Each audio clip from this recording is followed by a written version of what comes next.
Hello, ladies and gentlemen, welcome back to 7 Deadly Sins Grand Cross.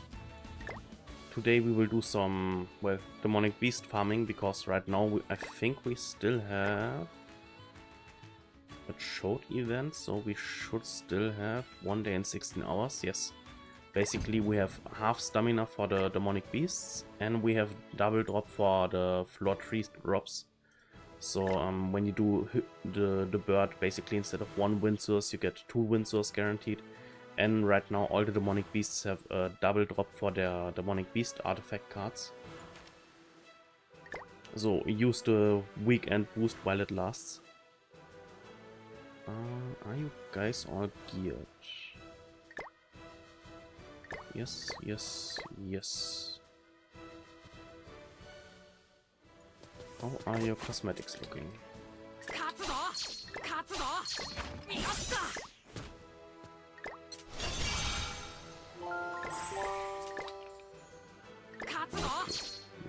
And I'm missing 1 slot? Oh, okay. But that's everything we need to know.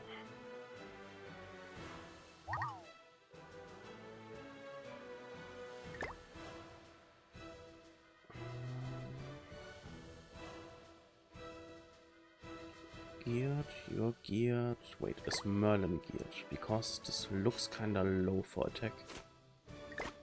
She actually is.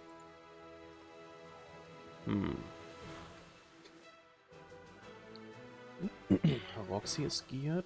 Looks good so far, I guess.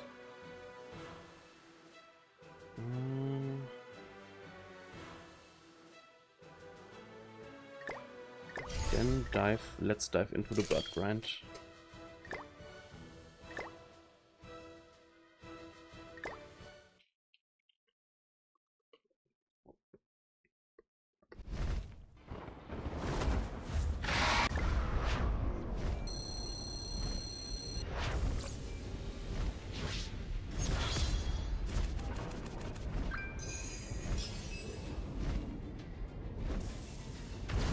Roxy AoE into Percival Spike into Arthur into Arthur.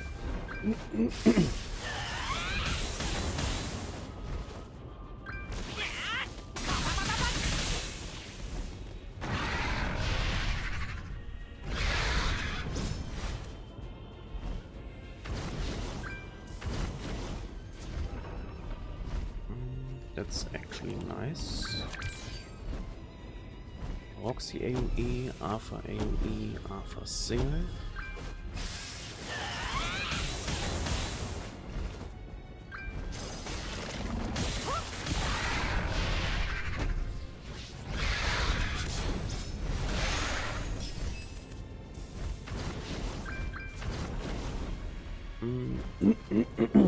So, Percy, Arthur.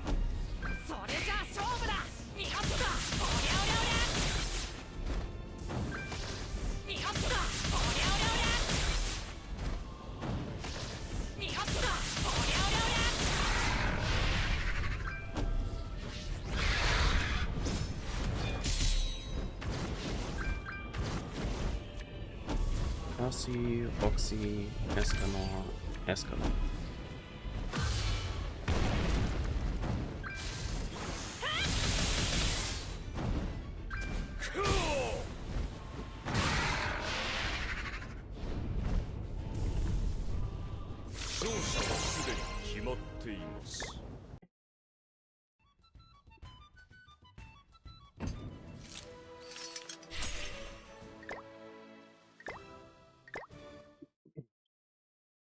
Time to commit some modern birder.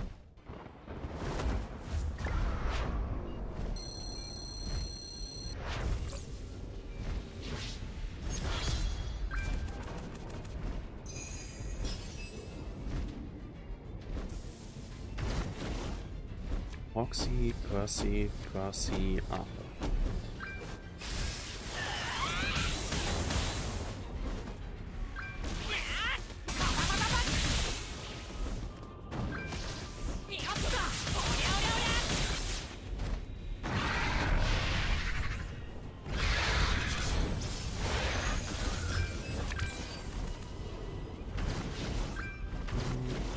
Roxy, Eska, Roxy.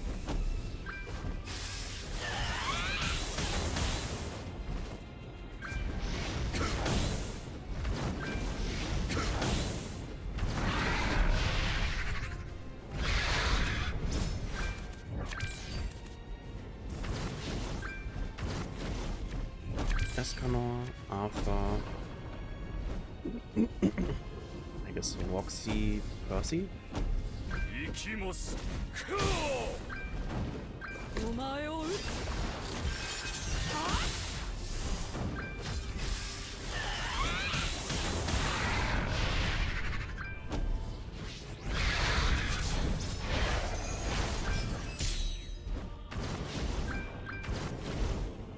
And 1, and 2, and 3, and 4.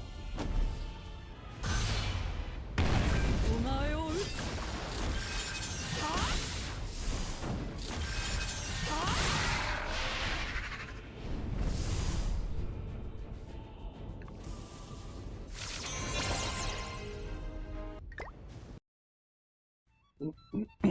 And let's go to the next floor.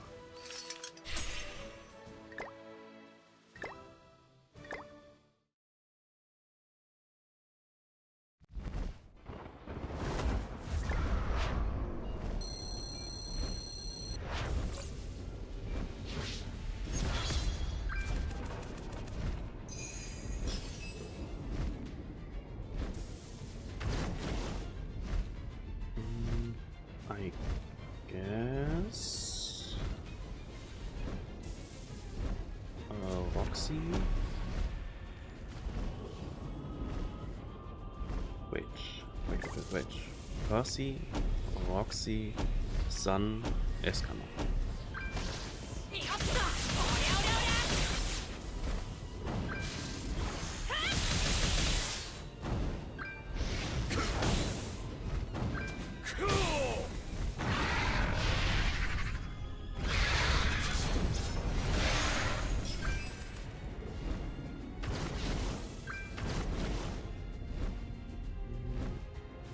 Percy, Arthur,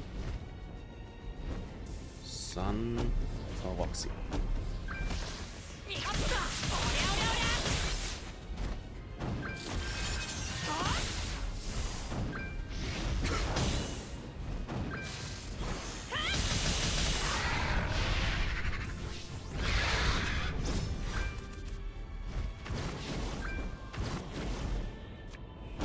Percy, Eska, Arthur. やったおりゃおりゃおりゃ行きますかお前はここまでだ We can Obamacare about the first turn because now he will just disable the stances. Spoiler, nobody in this team is using stances.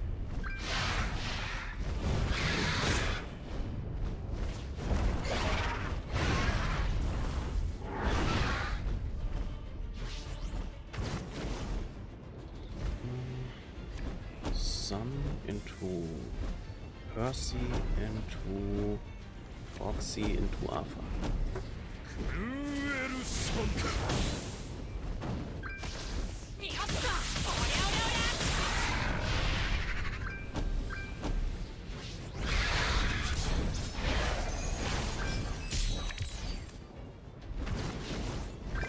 And you got okay, I can just kill him.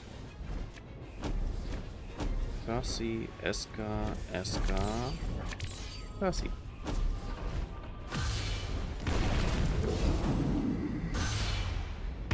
行きますか And game.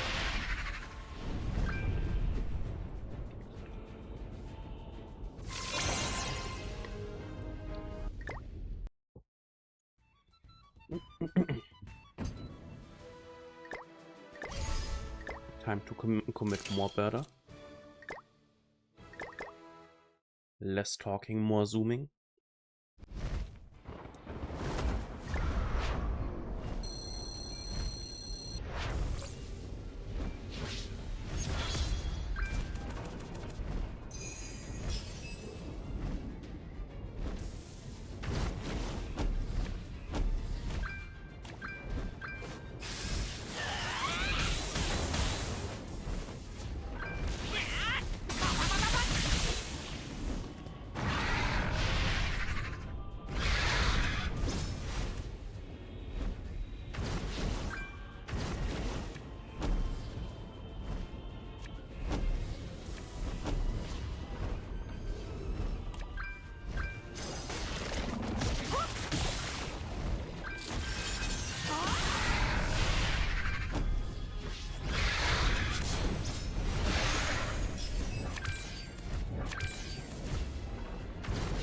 This worked better than expected.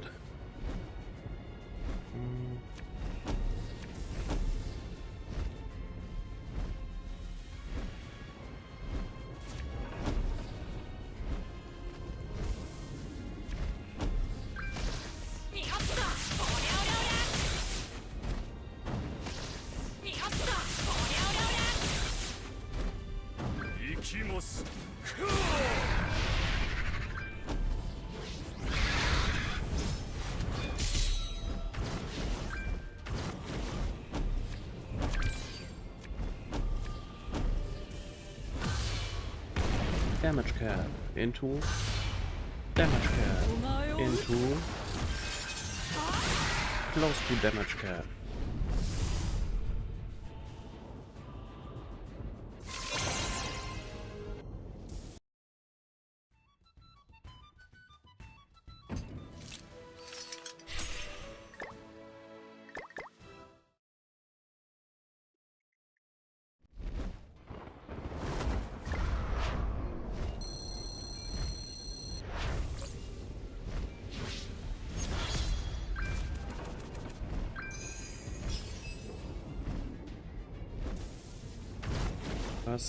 Percy into Roxy AoE into Alpha AoE.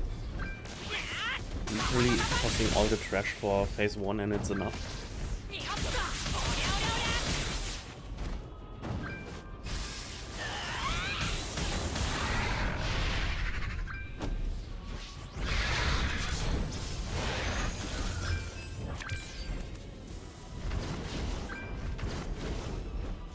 Damage cap Alpha.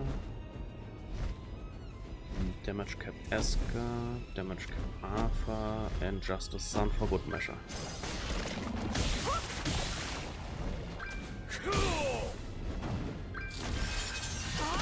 And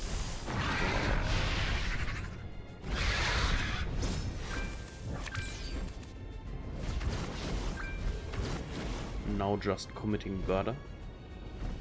This one into this one into this one into I guess this one.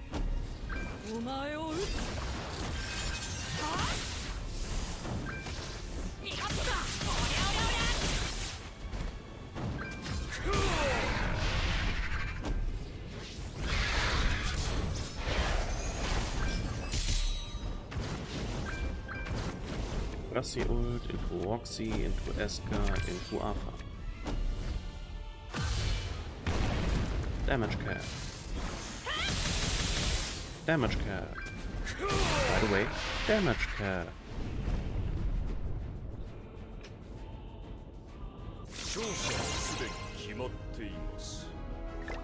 Oh, the Valhalla stuff. I always need this. Like, I literally need more of the Valhalla stuff than of the actual wind sources.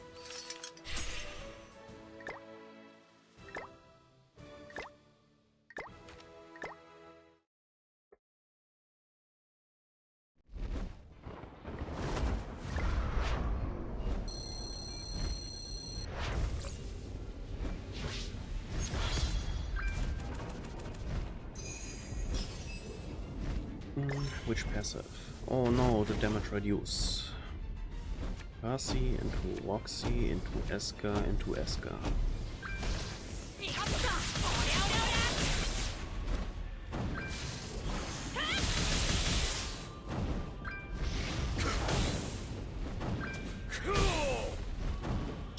Close.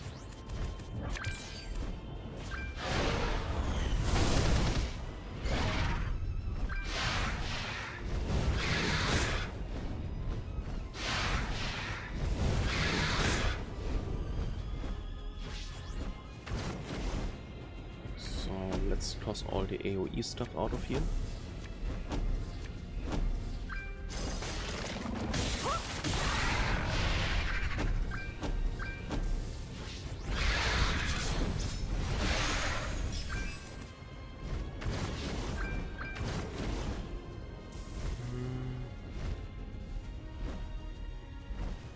This one, into this one, into this one, into Spike.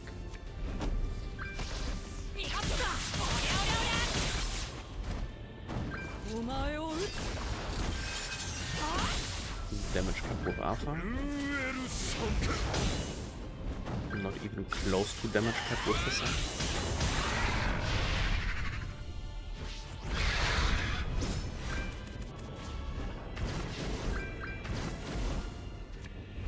Percy into Sun into, I guess, AoEs.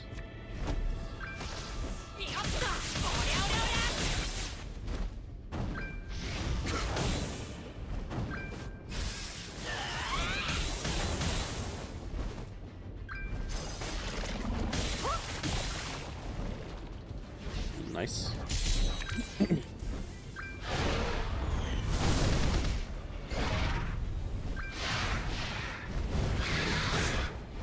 Next turn, getting rid of some Alpha cards.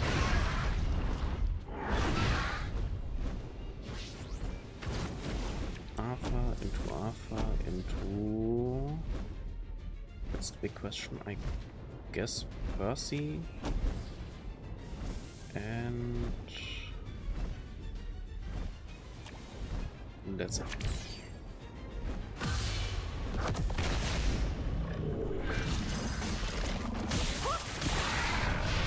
Bye bye, buddy.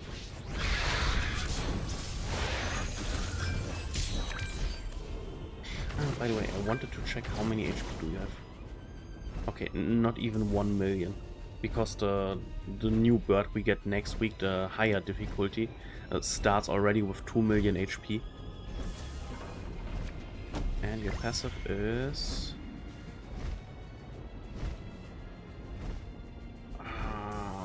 okay. He basically returns with full life and buffed stats when he falls below 25% HP. 30% damage cap, 30%. So basically I want to Percy ult, then using a weaker card, and then basically... can I even do this? Percy ult, a normal Percy card, into... oh, that's a tough one. Into Roxy ult, I hope.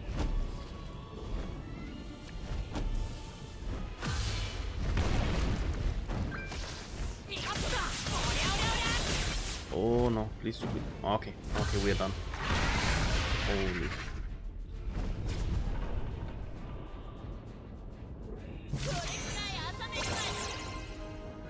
Oh, some more of the Valhalla stuff.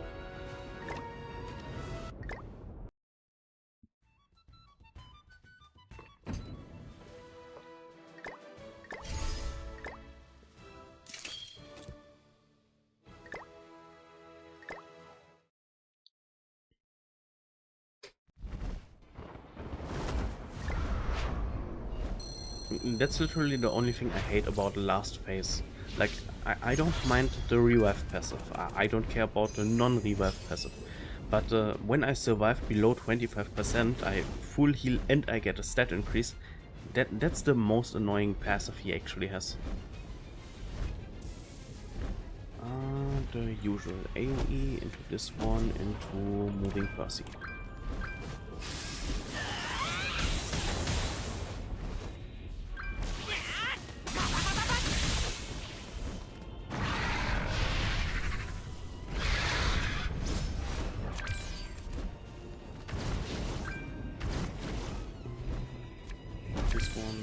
Sun into... wait. This one into... I move a sun into this.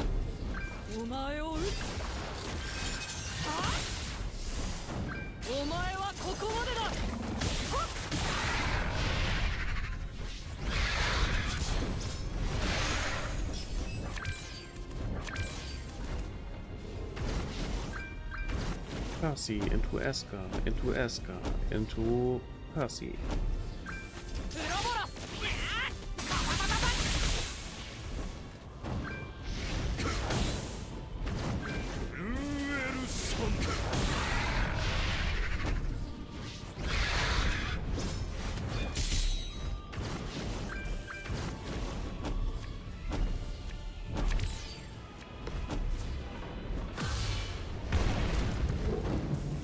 Damage cap into Damage cap into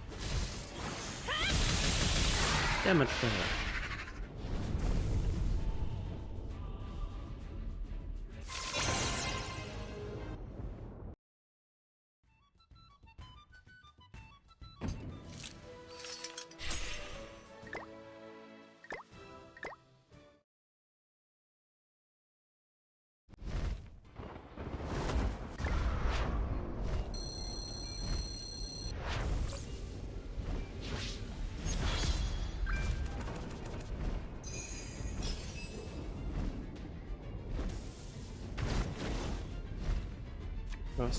Percy, into Roxy, into AoE.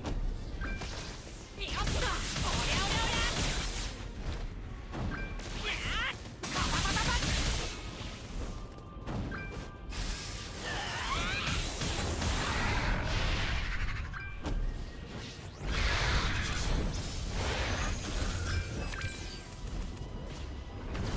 Nice. Arthur AoE into Percy, into Esker, into Arthur. Damage cap. やったおりゃおりゃおりゃ Barely the damage cap. Kill and up.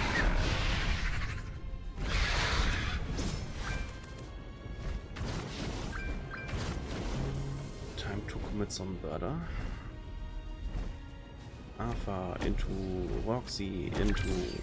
Oh, technically... This kinda hurts to play these cards. Alpha... Also, I want to merge some of these cards.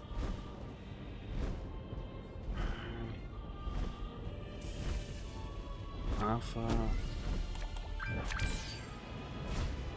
And... Percival.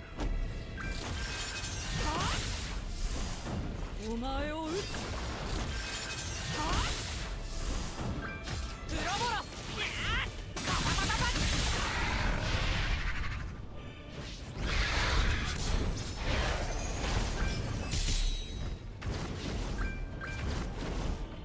Percy into Roxy into Escanor into more Escanor.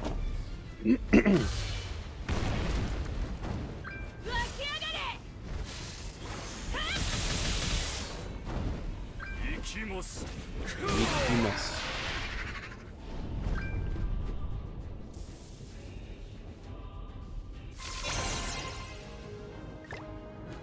30 auf der Valhalla Thingies.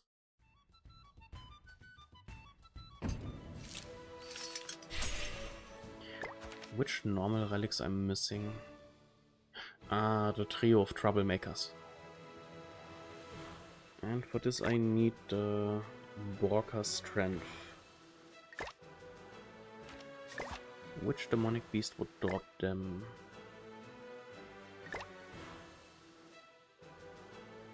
You drop Eitri. The doggo drops Borka's strength. 80% chance. Nidhogger drops the green thingies. What is the red dropping? Also Borka's strength, okay.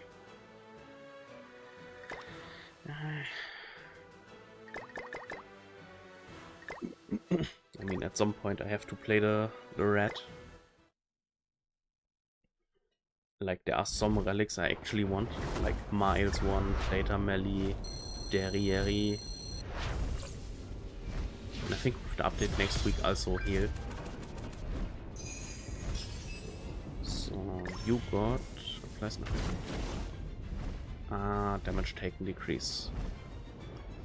Percy into Roxy, into Buff Dispel, into single target.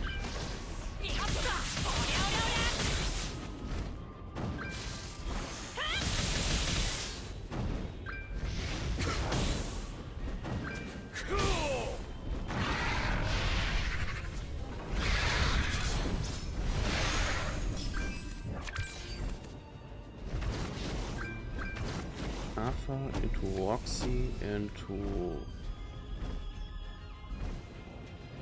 double Percy. Is this? No, Arthur into Silver Percy.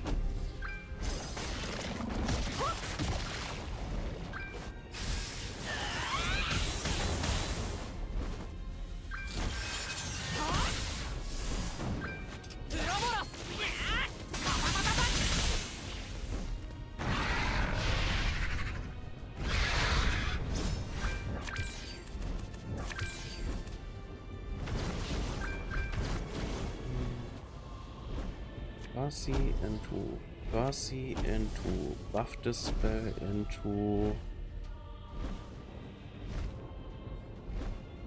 I guess Roxy?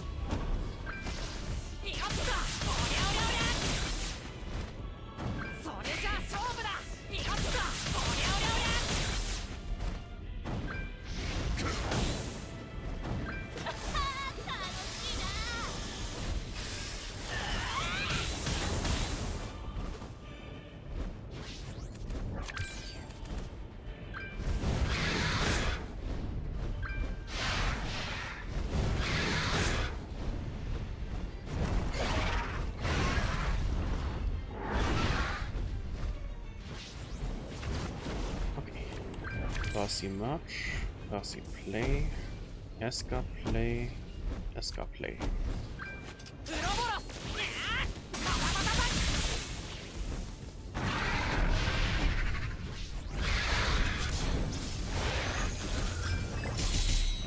Okay, the revive, so I can just play as I want.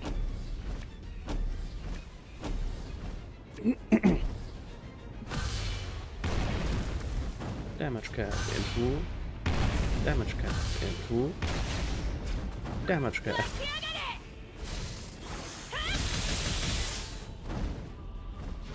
Ah, so close.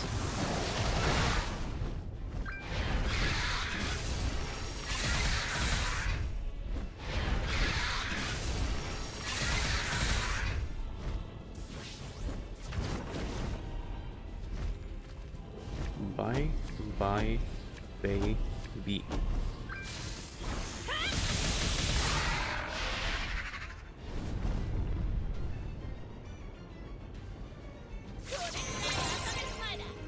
Ooh. Human cubes.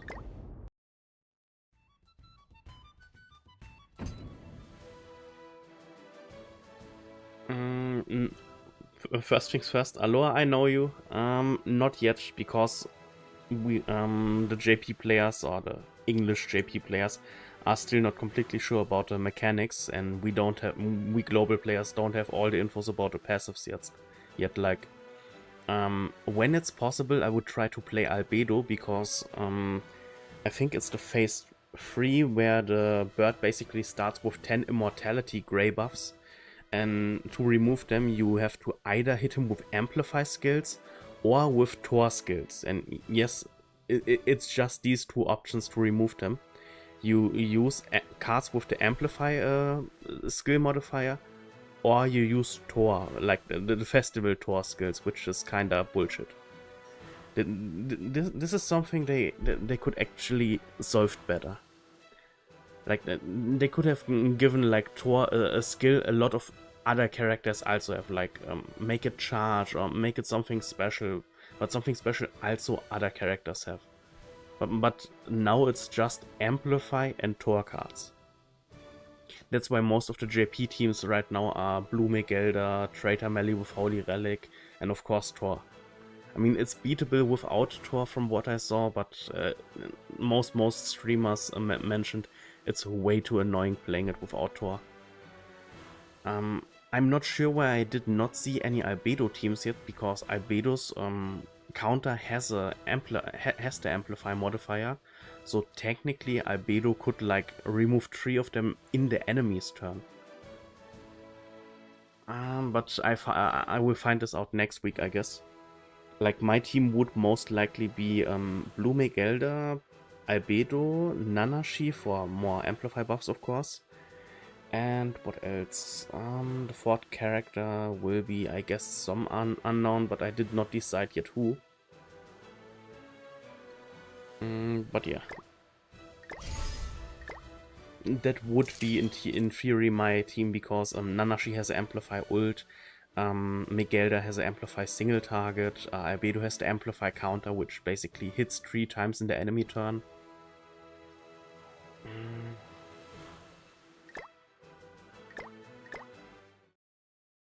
Did you already think about a team for the upcoming Floor 4?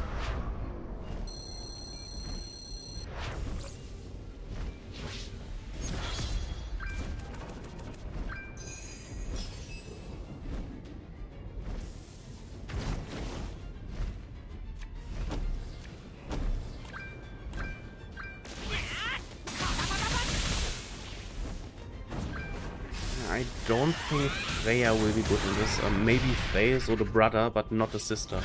Because the green Freya is, how's she called? The green Freya is a PvP unit, and the red Freya is for Nidhogger only. Not only, but I think her passive is only working in Nidhogger, well, the relic passive. So I don't think you want to actually play her in the bird team. But a normal Frey could be an option, because he, like, every second turn refreshes buffs and basically pushes your unknown characters. Also, in case there is a phase of the bird who actually could ignite you, then your team basically would have ignite immunity with him in your team. Frey, yeah, it's kind of stupid handled with the names, but yeah, the brother is Frey and the sister is Freya. But yeah, this would be then exactly the same team I'm using for Deer right now. Well, not exactly, because I cannot use Blue Miguelda in the Deer. I can, but it's not doing anything.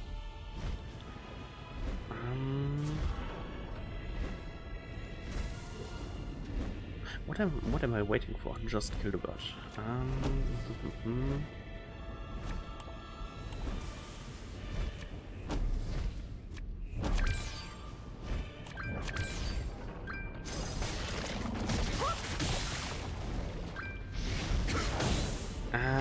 Frey's ult is okay-ish. When you have him high ult level, and then it's okay, because then you make a lot of second damage instances, which can play around the damage cap. But the problem with Frey will be that he's not having any Amplify cards. And when you don't play Thor in the team, then Amplify should be the go-to option, kinda. So I'm thinking about a fourth unknown unit who actually has Amplify. So I was thinking about a Rem from the ReZero collab, but that's kinda ultra specific. Like, I'm already using Albedo, so putting another collab into the team is kinda dirty.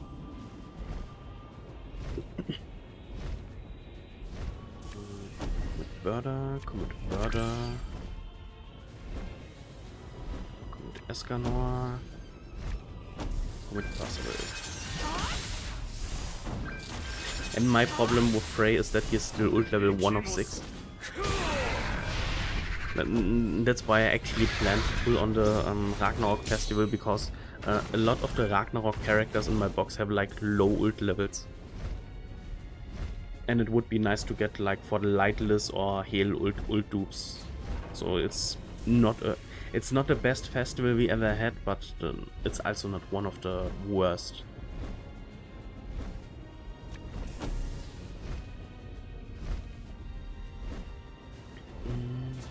Roxy, Eska, Roxy.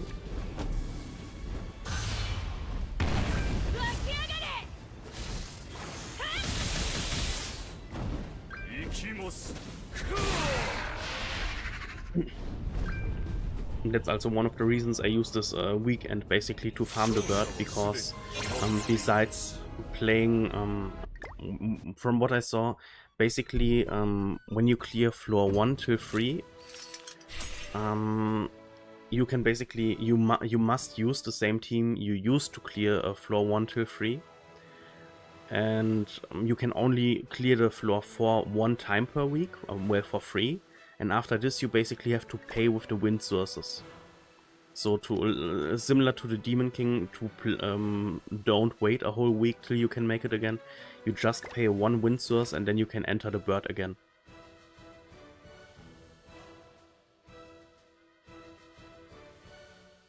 That's actually a pretty decent plan.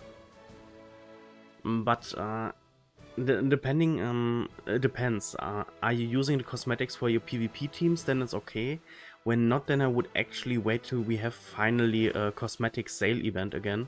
And I don't mean for real money, I mean an event where the UR cosmetics cost instead of 30 gems, 20 gems. Because it will spare you a lot of resources when you wait for an event like this.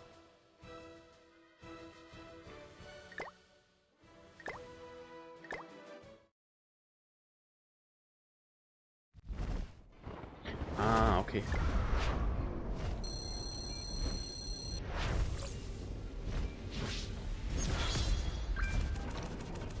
I mean, Sins is right now also one of the best options to go to. And for PvE, most of them are still awesomely strong, so that's just a win-win situation, I guess. But two. This one, this one, this one, and this one.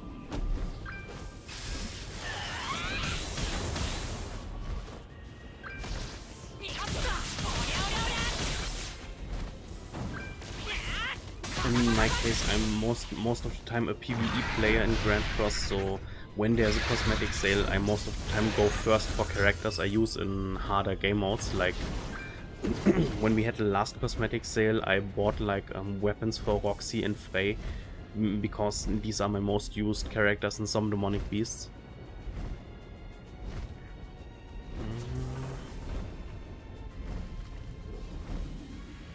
Ah, phase 2. Never mind, I can just throw stuff and he dies. I guess this one, and I guess I could merge you, but there's not really a need to merge you guys.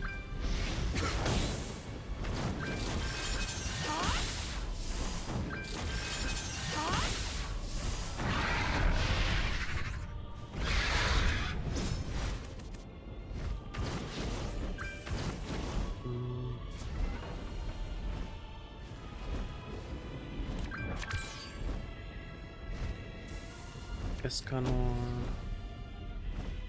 Roxy.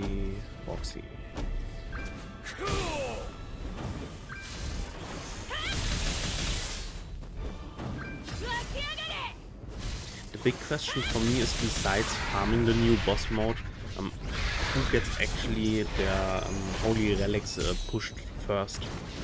But I guess I will push the holy relics for the characters I actually use for the bird, that I can farm the bird more easily.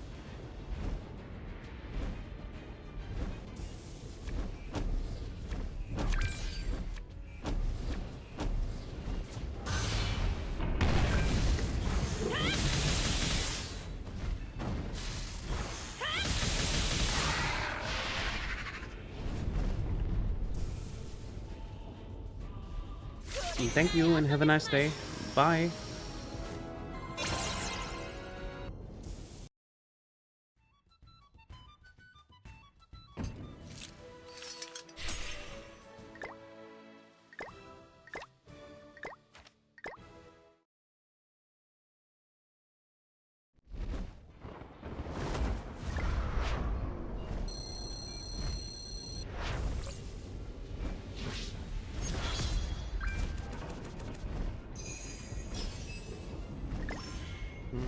Decreased damage taken. Roxy. I could try the spy card. But these one are critting.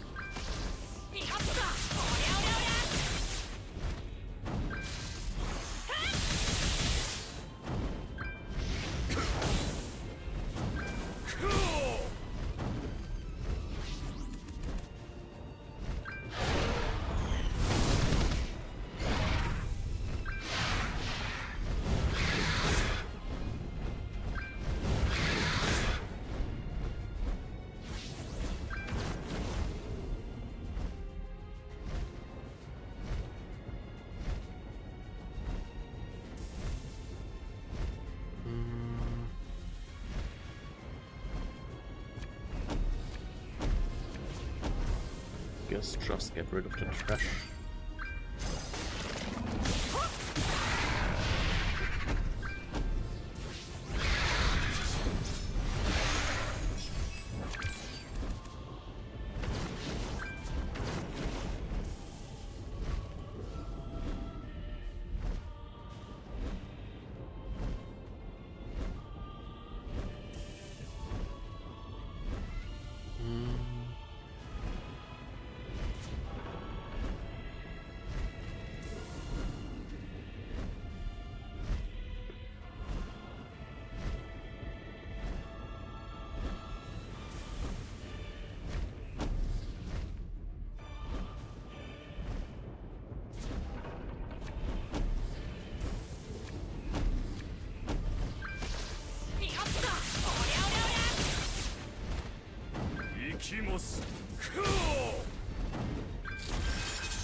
Guess I toss my trash cards at you.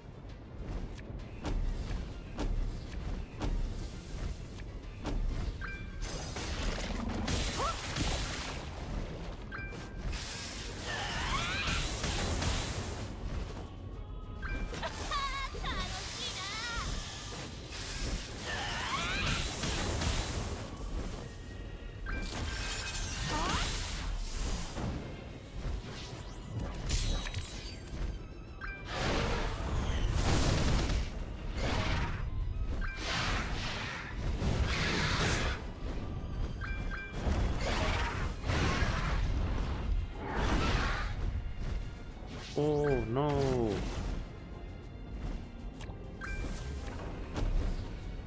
Wait, maybe I need this card.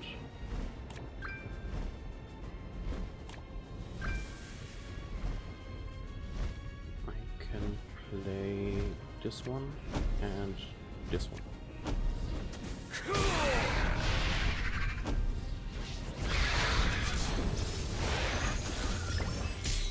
Okay, the real life. I can play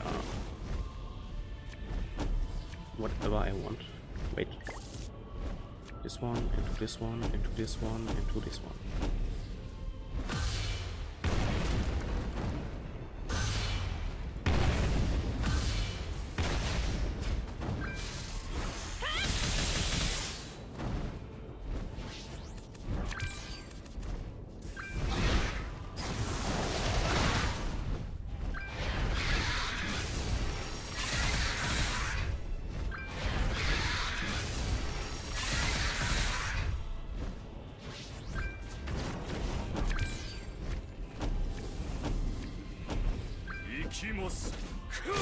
Game over.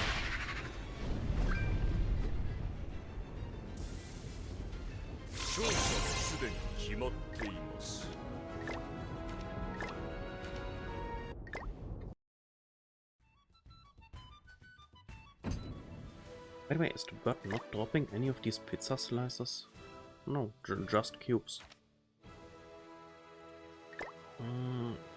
What is your passive actually doing?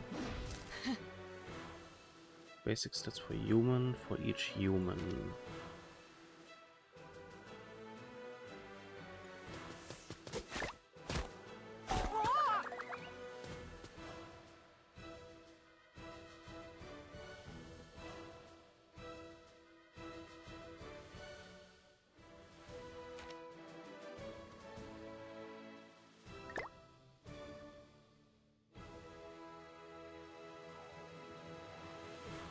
Fun.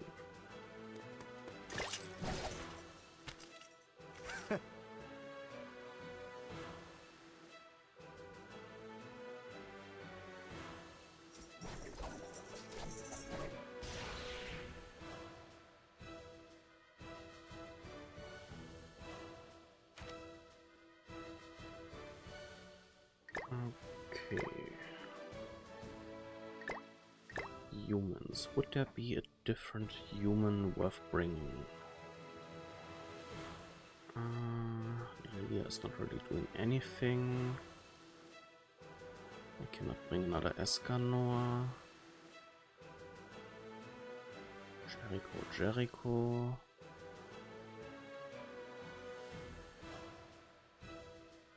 Blue one was the healing skill. The red one is not pushing anyone in my team.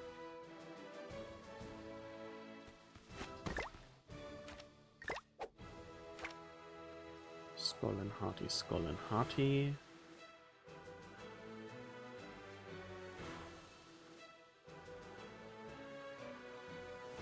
You are not working in Demonic Beasts.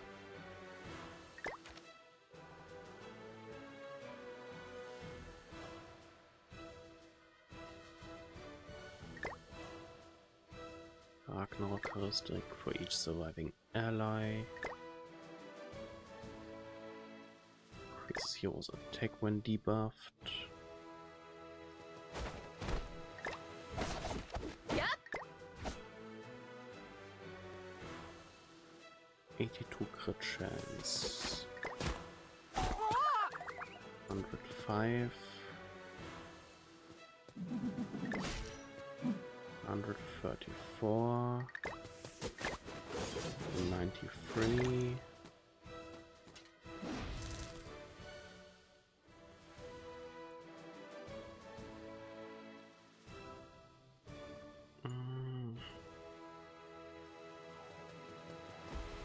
Yeah, not really. Kizuna has an AoE. Why the hell is the box jumping around like crazy?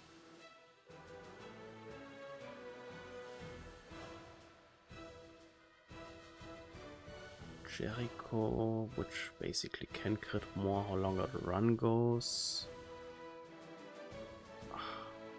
I don't know why I'm kinda annoyed by how the overlay is just jumping around right now. Let's check for Amplify. So this is everything we got on Amplify.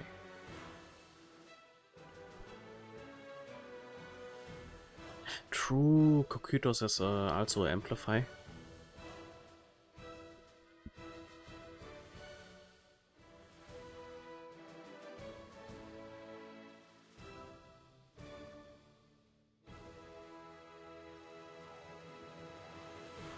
Of the barely, like 16 characters have Amplify. Out of these 16 characters, 3 are collab characters. Wow. Then we have the Darius and Nanashi who have the Amplify on their ult. Guess Red Escanor has Amplify, Blue Liz has Amplify. Sigurd, but Sigurd is using Extort and you cannot use Extort against a bird.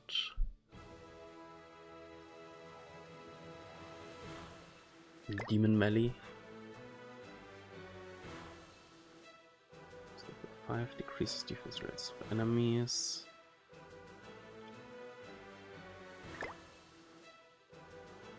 Raid Diana, which will be kinda not used for Demonic Beasts because, well, she is Raid Diana.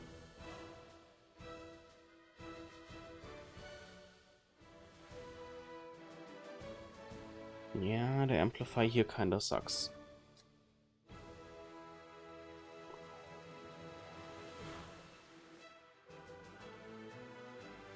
I guess one of the best things you could do is actually Megelda, Albedo, Nanashi, Traitor Melee, or you remove Nanashi for Frey, or that's it basically.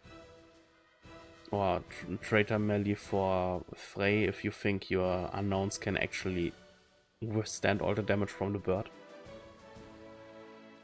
And you kind of have to get lucky with the Megelda heal cards, but you always have to get lucky with Megelda heal cards.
one, into this one, into this one.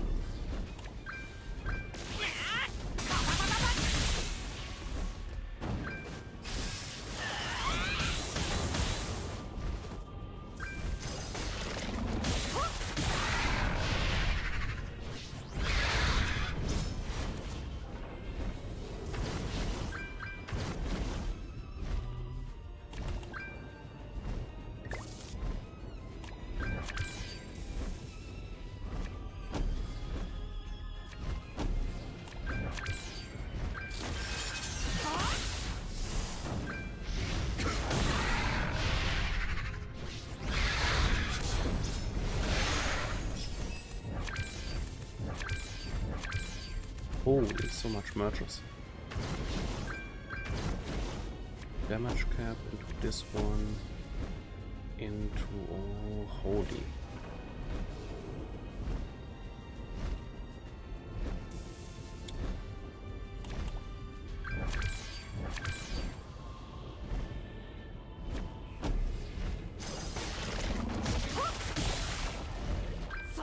Damage cap into...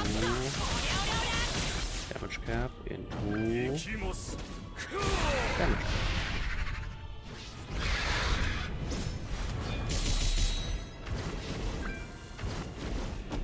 Don't mind me, just ult Fiesta.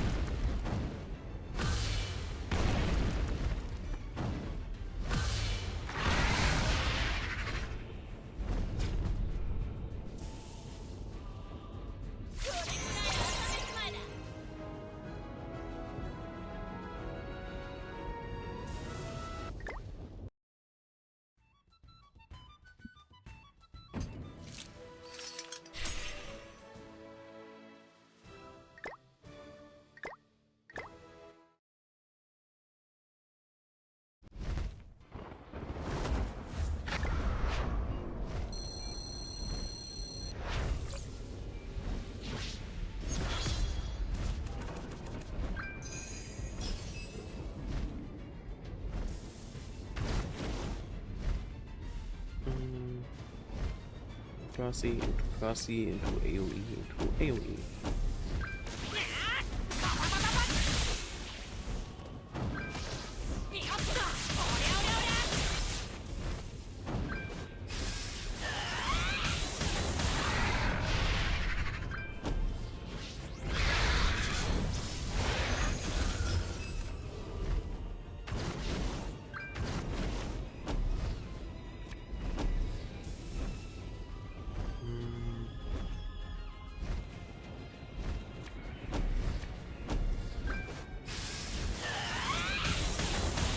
Damage cap. Damage cap.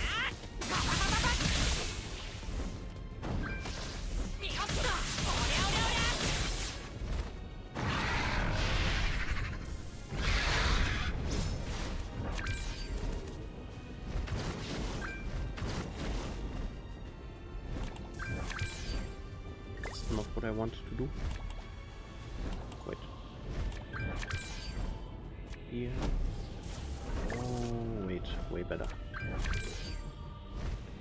Eska into Eska into more Eska.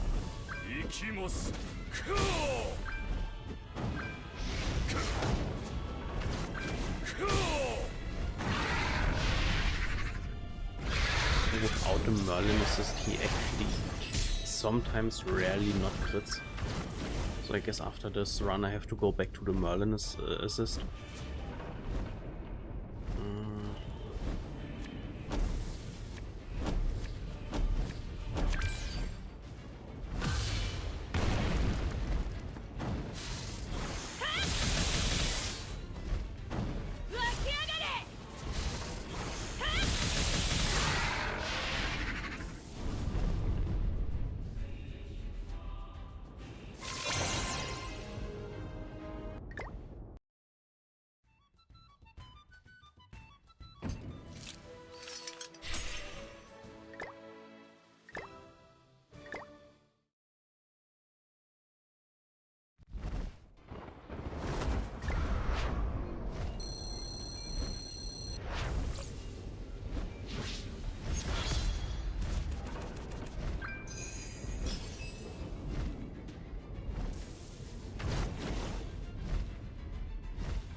single target damage reduce.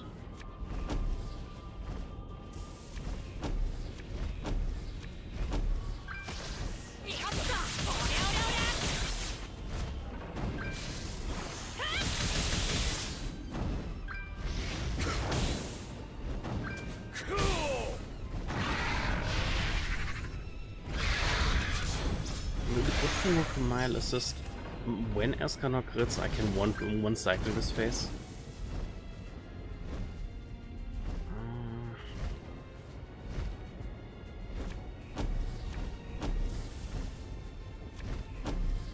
Wait. This one, into this one, into this one, into this one.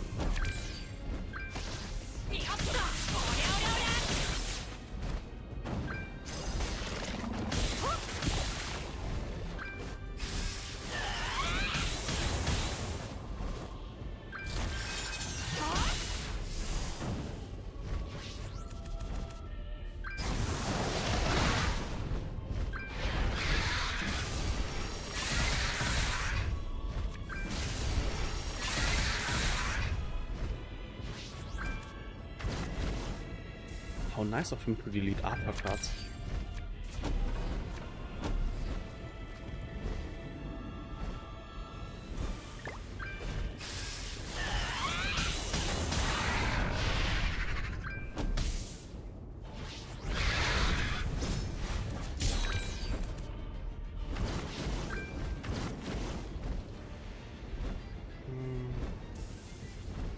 Percy into Eska, into Eska, into Eska.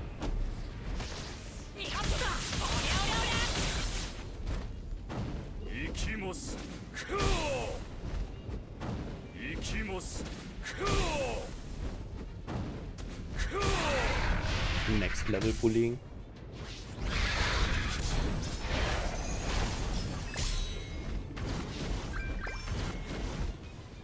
Okay, that's the one I don't care.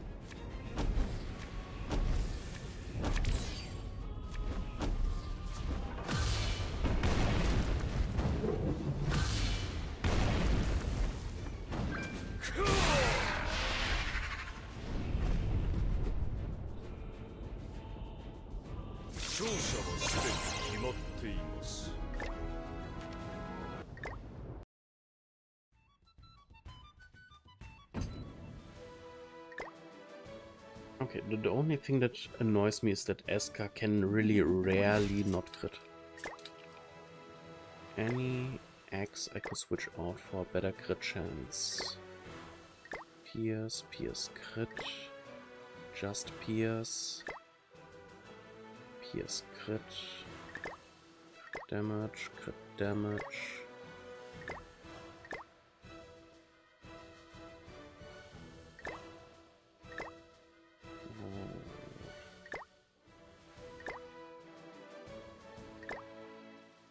Losing the high substat P would kinda hurt way too much.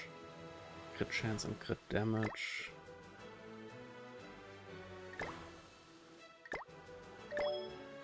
Yeah, that's not really worth it.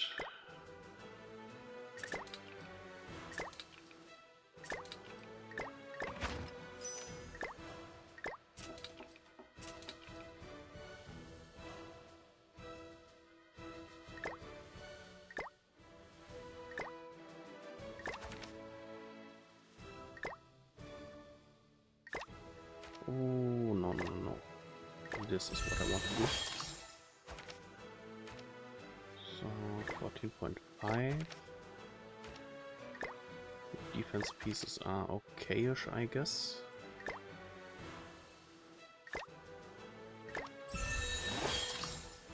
.9. 2.8, 2.9. So.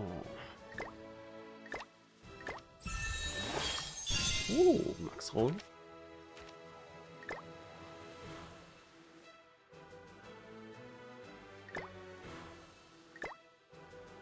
Max Attack, close to Max Attack.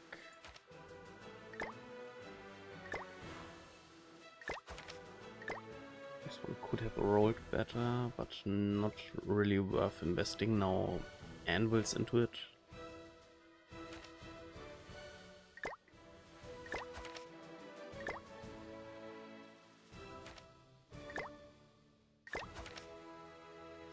I guess for now, just more HP.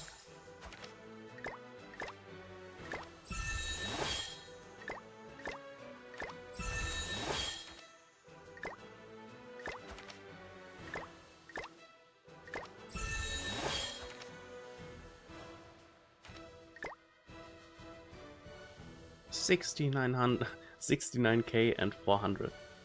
Oh, I should check if I can push the defense to get 69 for 20.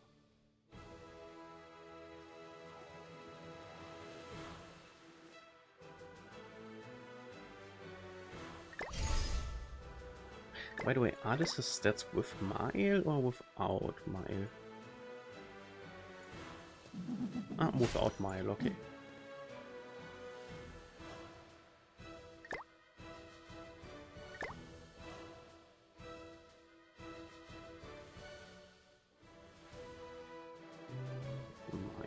Mile.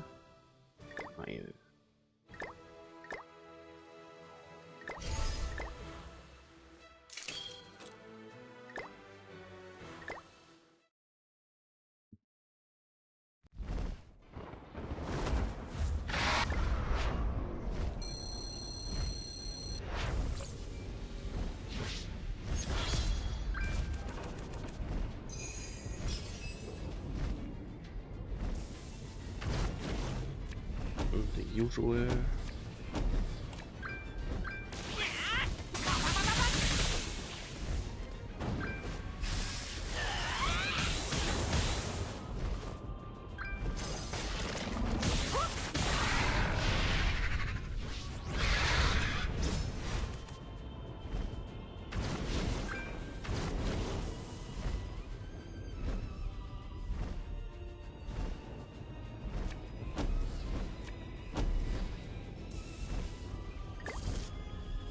Damage cap, and then just for fun.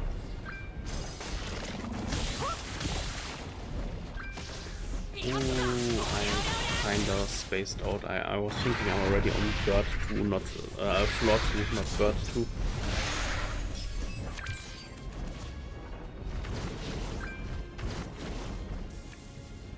I guess.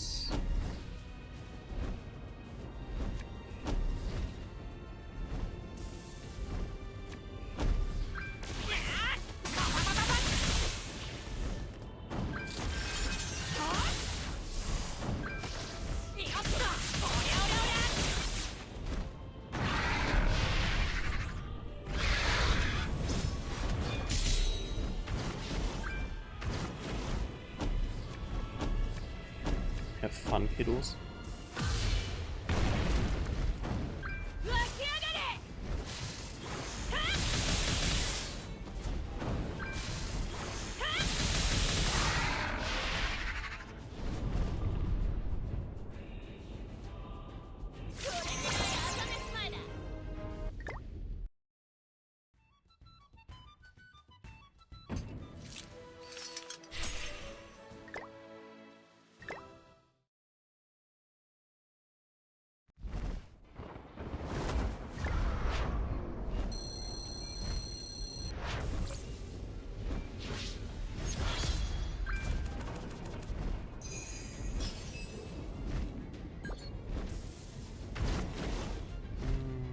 Percy, Roxy, Arthur.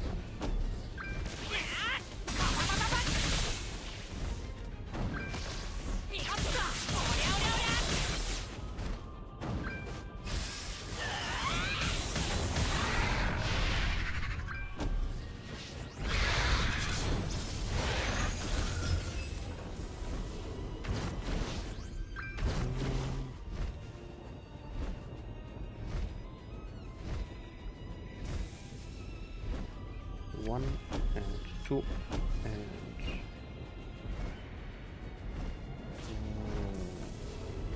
3 and 4.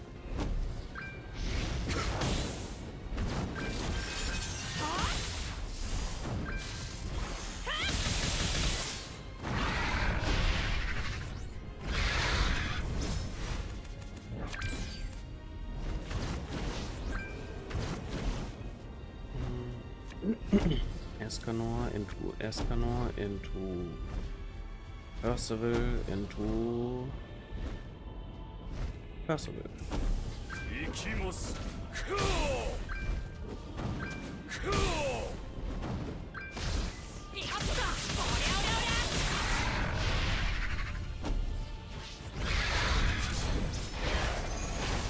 Hello, Amadenos. I'm doing fine. How are you doing?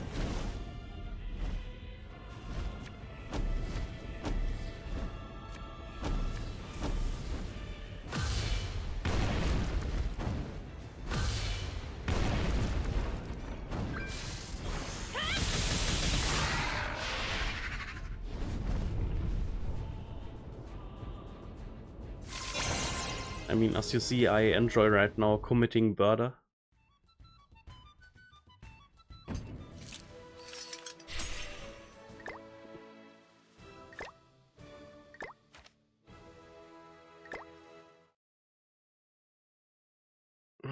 Excited is a strong word.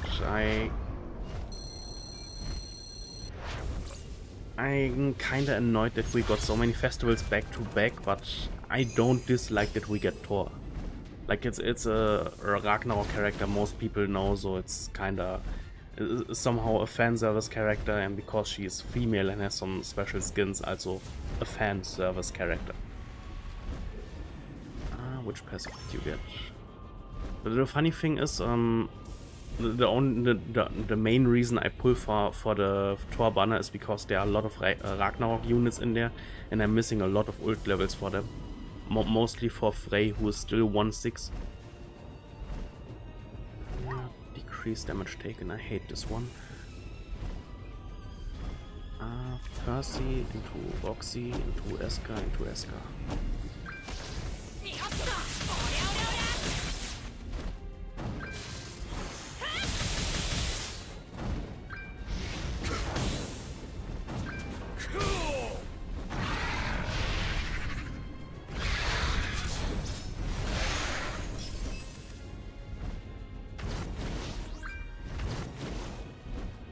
This one, into this one, into this one, into Alpha.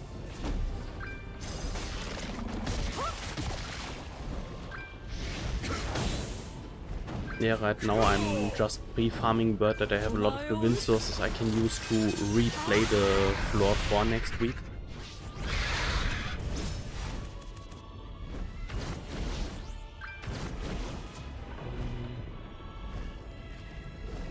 AoE into this one, into this one, into AoE.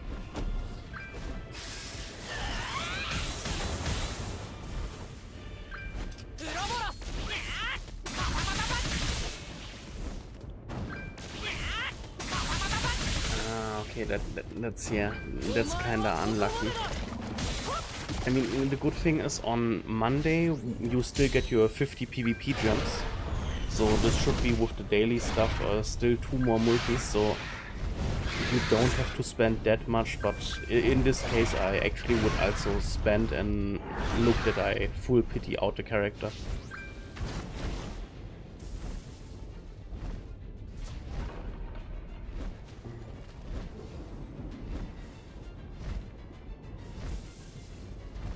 I'm already on phase 3.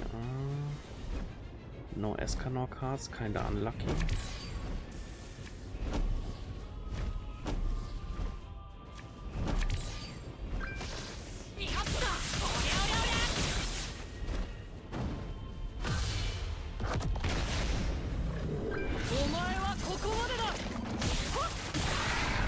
I mean, I cannot really complain about the game because the last few banners were kinda nice to me.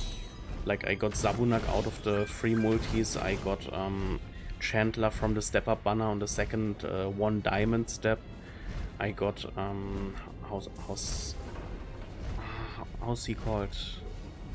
Not he, she. I got the Summer Merlin out of the first free multi, so like really I was able to skip all the last banners because I just got lucky with the free multis.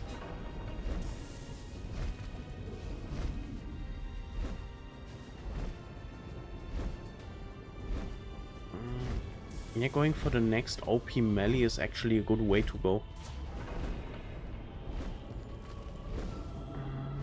I'm ready on the last phase. Ah, it's the easy phase, okay. Well, not the easy phase, the easy passive. I can just go for the kill.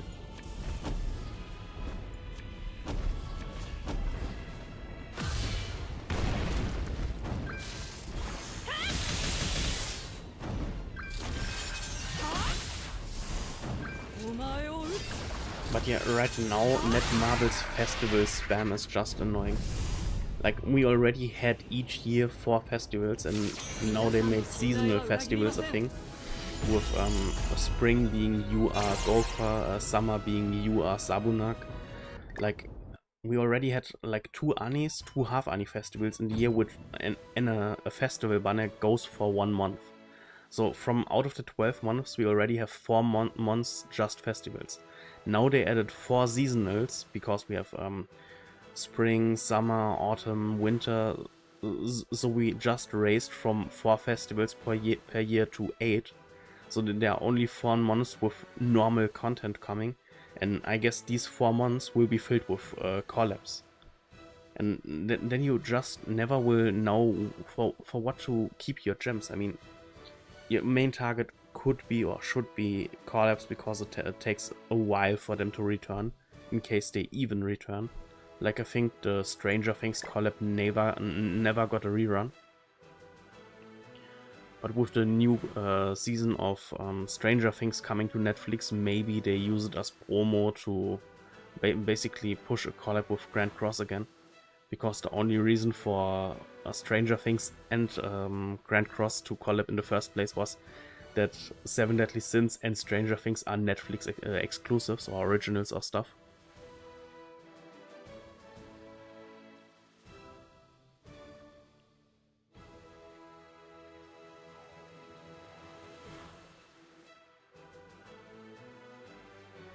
Yeah, the power creep right now is just bullshit. Like, Escanor was sadly a step in the wrong direction. I mean, he is strong and it mirrors his power in the anime and the manga, but it was just way too much power creep bullshit. By the way, how many materials do I have? Ooh, 1 more wind essence, and then I'm missing out on the pizza pieces again.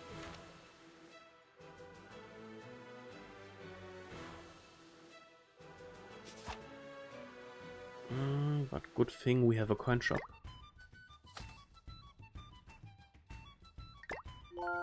New art chest for this day. Coin shop. Oh, I also did not get Origin Flames. And the Bell Course, because I'm kinda slacking off in the last time, and these are most of the time the materials I need. Cubes. Pizza pieces.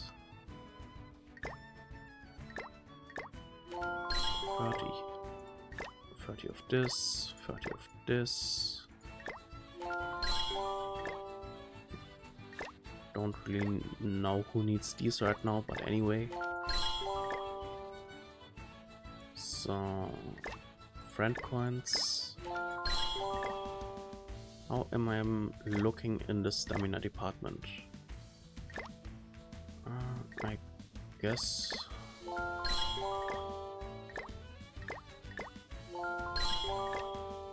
Okay, for now enough. And nothing really to get out of the SSR chests.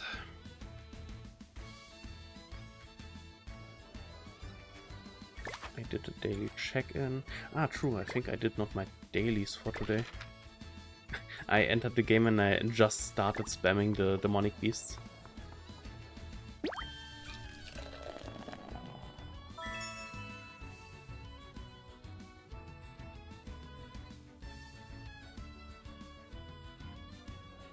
Yeah, that's sadly... I mean, I also hate that there is this whole part of the passive is in the ult thing, but just ult levels for a newer festival are just way too important right now. Like, the same goes for like the new tour we get next week. She basically gets can proc a passive that does extra damage on the enemies after you do a certain amount of damage or take a certain amount. And when you cast her ultimate, you basically get this effect immediately. Also, she has this, when she survives a deadly hit, she gets it basically. Not deadly, but I think when she is 1/6 ult, the passive gets not procced. When she is 2/6 ult, in case she survives a hit and is under 15% of her max HP, then basically the effect makes her immortal for the rest of the turn, and she basically procs this Thunder God, not protection, Thunder God's Fury or something. And with ult level 6/6, I think it's 30 or 40% of her max HP. So you basically just hit her once slightly below half health, and she just is immortal for the rest of the turn, and you get hard punished next turn. That's just not the direction the game should go, but yeah.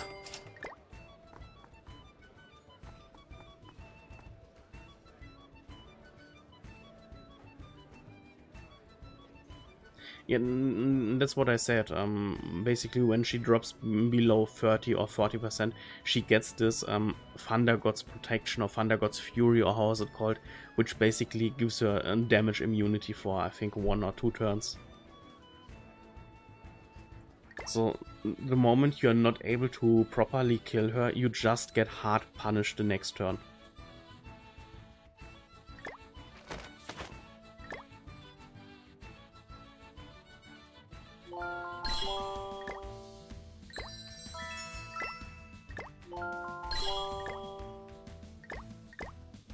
But what I actually like is the free banner we get next week.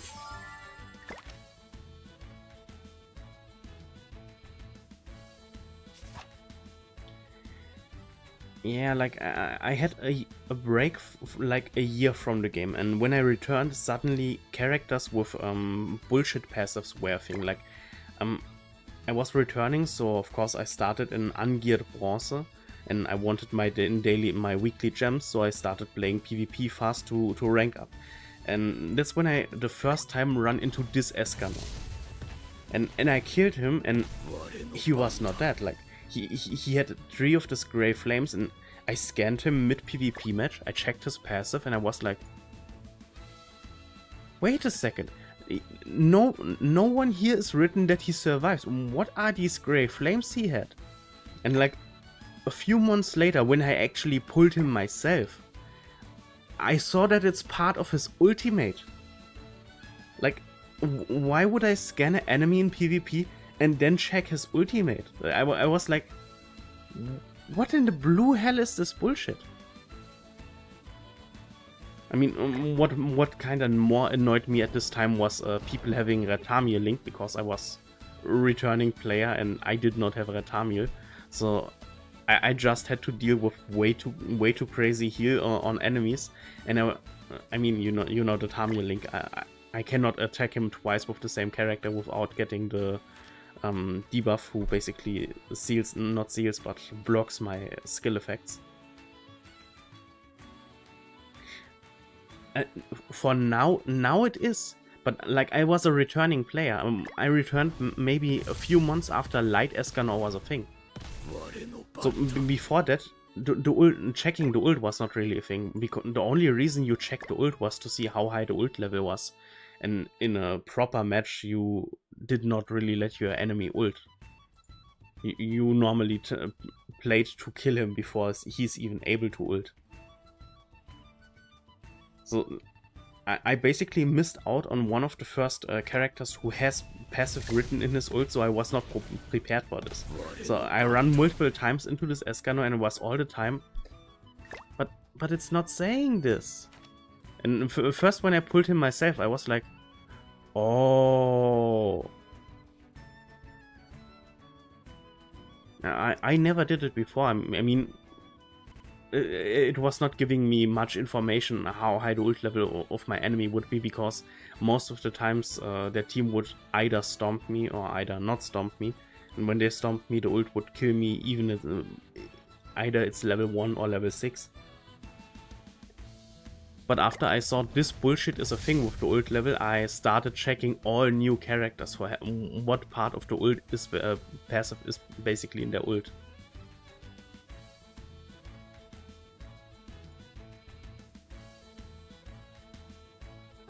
Assault. No, when you maybe mean after assault, but assault melee was just I give basic stats and I make damage. That's it.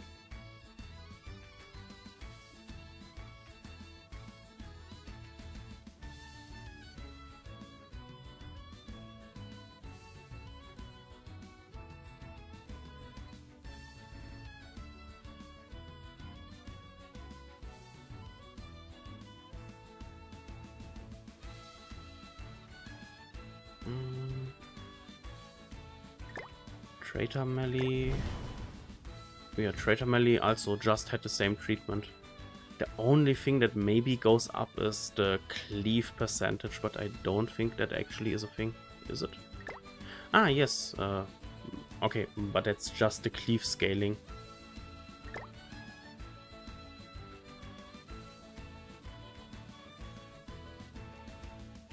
So Traitor melee has something like this, but here it's just the cleave scaling, what just is important for the ult damage scaling.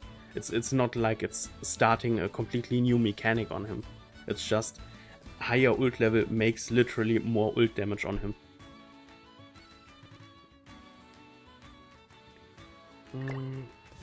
Are you doing the same bullshit? Magic Burst ignores crit resistance, crit defense, suppress damage taken. Okay, but this is also again a buff he gives himself after using his ult, and the other thing is basically the type of damage modifier he's having.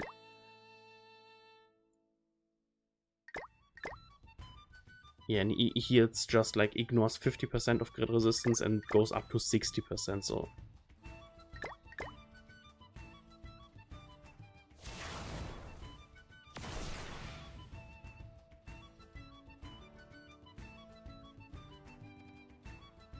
Yeah, like mentioned, I mean, for Traitor melee, it's literally just a damage up. I mean, an extra ult level is already a damage up, but here it's just more of a damage up. Like you see, the cleave scaling just increases by 15% for the last ult level, which is a lot more damage, but it's still important for the ult. So I understand that it's standing in the ult. The reason that like Light Escanor gets a certain amount of revive hits or revive actions before he dies, and that this is written down in the ult is bullshit. Like, Traitor melee gets actually something that's important for his ult written in his ult. The same goes for like a Purgatory melee. Like, he makes magic burst damage with ult level, increases the magic burst damage. Like, it goes up from 50 to 60, and crit defense goes up from 100 to 120. And in the same, he gives himself a buff with his ult for 1 or 2 turns depending on ult level, suppress damage taken, and depending on his ult level, the buff he gives himself gets stronger. Like, this makes totally sense. But then we have like Light Escanor. I get a certain amount of revives. Heal. Heal the same bullshit. Basically, depending on her ult level, she can, I think, trigger up to 3 times her revive on herself. Yes, 3 times. And this is completely not related to her ult.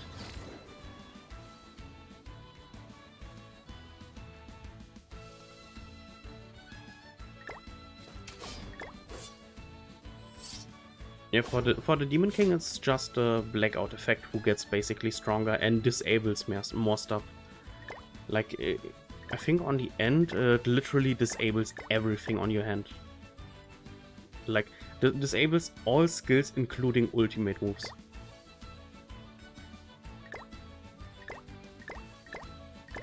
So for the Demon King, it's okay again, because this is literally important for his ult. Because it's the debuff his ult applies.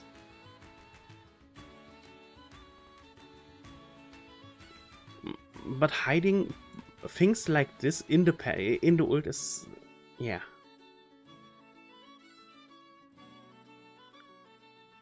Mile.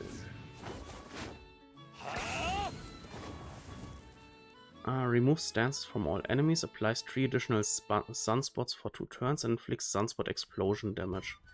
Sunspot explosion damage dealt plus 50 for every sunspot applied on the target. No. I think depending on his ult level, he started with applying 1 sunspot and then he gave more. And I think the only thing that increases here is actually the damage dealt multiplier for the sunspots explosions. But in the end, Mile is a Grace character, so either way you want to have a Grace character, of course, on a high ult level. So that he is a character you want to push to ult makes sense.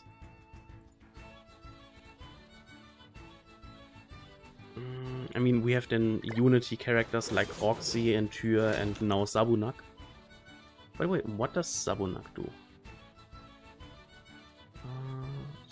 Zabu. Ultimate.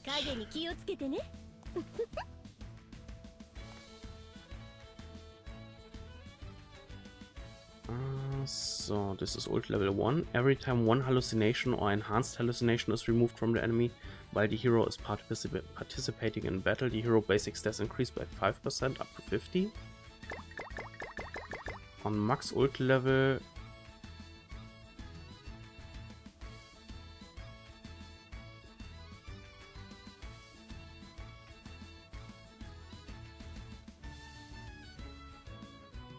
this can be possible, but I don't know which character right now. I mean, we can check the other light and darks in a moment.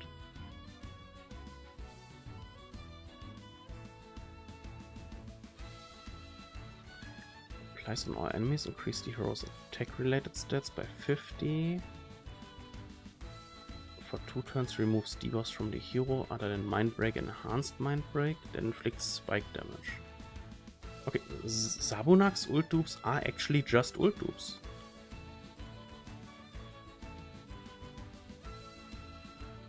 I mean, like here, her ult gets an extra effect, but it's literally extra effect in her ult.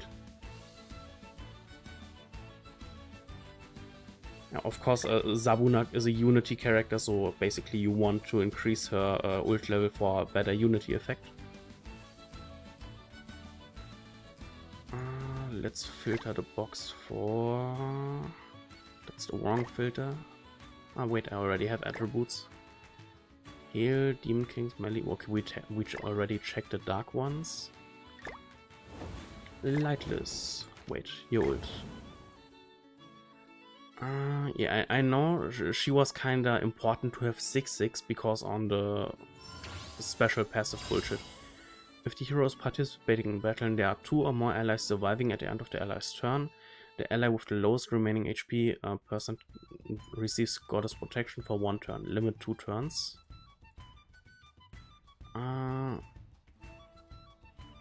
Okay, here again she still applies the Goddess Protection, but limit 3 times.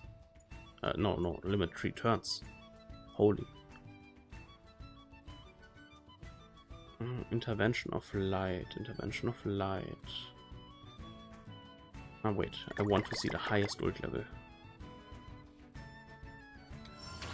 Limit 10 turns. What the bullshit is this?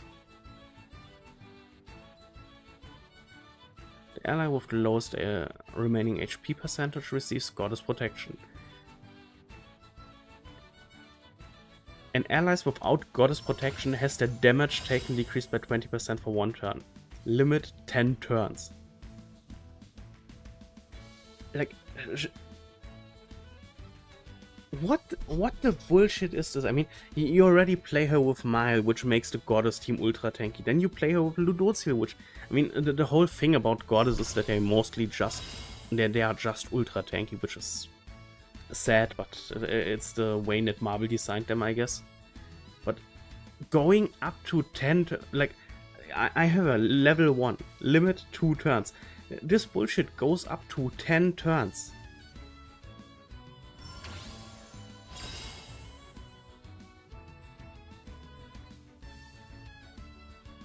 This is... Wow.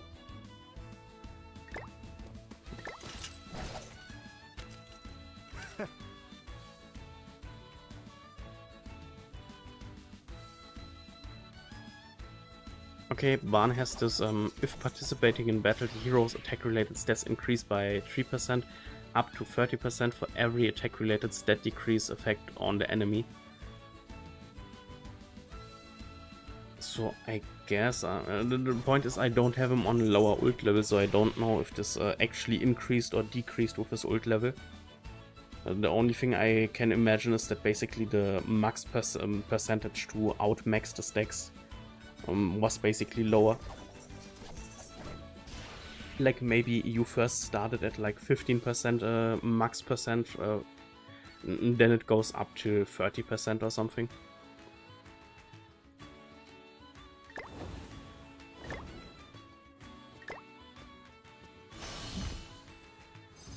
Okay, the old light list was basically the resurrection effect, which basically, I think it just increased with how much HP the characters revived by the resurrection. And of course the last ult level just makes the resurrection buff going for 2 turns instead of 1.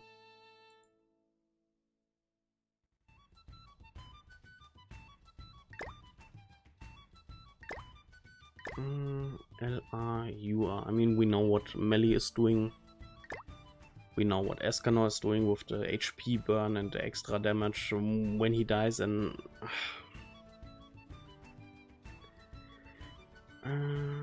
anybody else? Chaos Arthur, what are you doing with a higher ult level? Power of Chaos, yeah, he gets Power of Chaos after when he basically casts his ult. Well, he applies it on the whole team. So with higher ult level, just the all stat buff of Power of Chaos increases.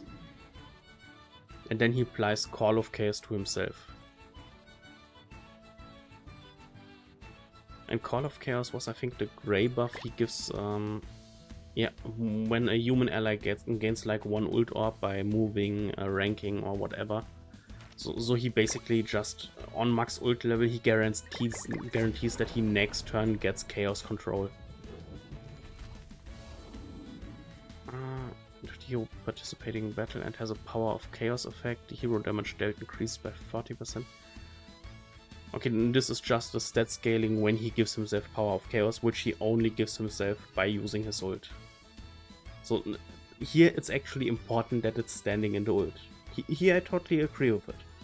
But, like, I mean, Chaos Arthur is still one of the newer units, and here they were able to well establish it.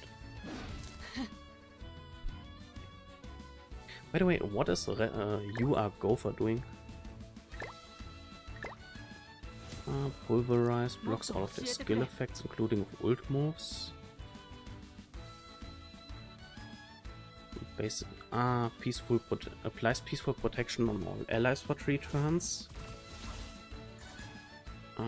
Pulverize. Okay, with higher ult level, the basic stat buff of peaceful protection goes up, and the pulverized damage multiplier goes up. That's it. That's just a normal ult level damage and buff increase. That's how it's supposed and should be.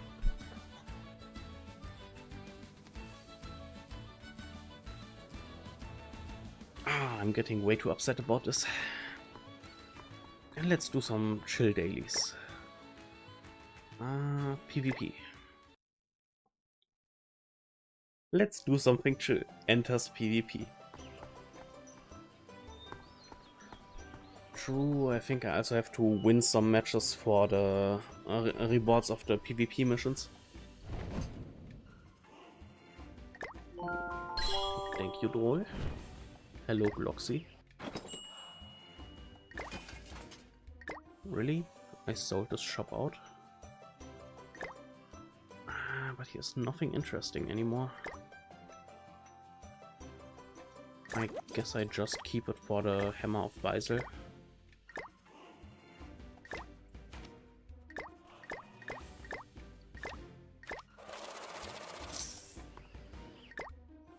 How am I looking thinking in terms of the Weisel Fight Festival boosting event.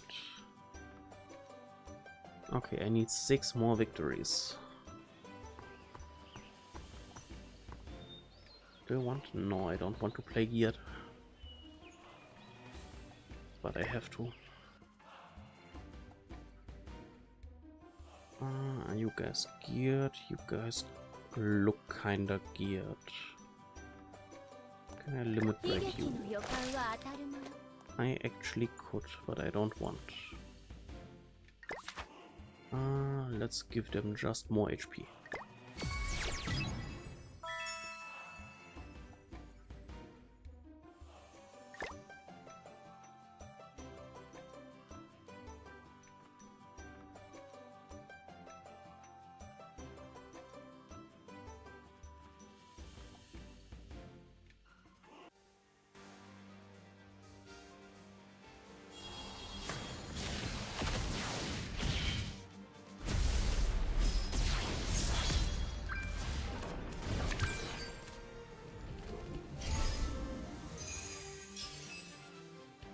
Of course. I just entered Platin geared and I already run in somebody with 2 True Awakened in a mono human team. Sounds like fun.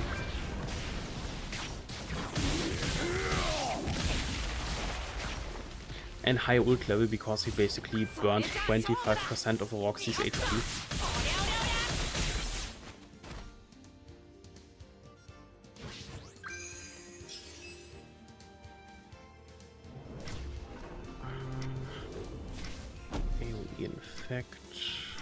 Wait, do I want to even...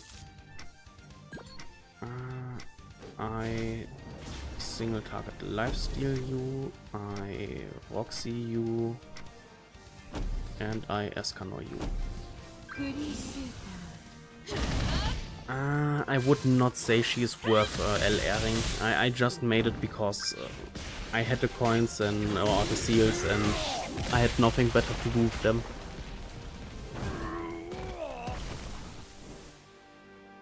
I mean, for a Catastrophe team, she is nice. Holy, yeah, I just got the burnt HP for the kill of Escanor. For a Catastrophe team, she is nice, but Catastrophe is missing support. Like, they need good PvP support. The problem with most of the Catastrophes is that they just run old stats. Yeah. Like, I built this team just to play around a little bit, but you see, even with Lilia's 50% damage cap for Catastrophes, Roxy barely survived the first turn.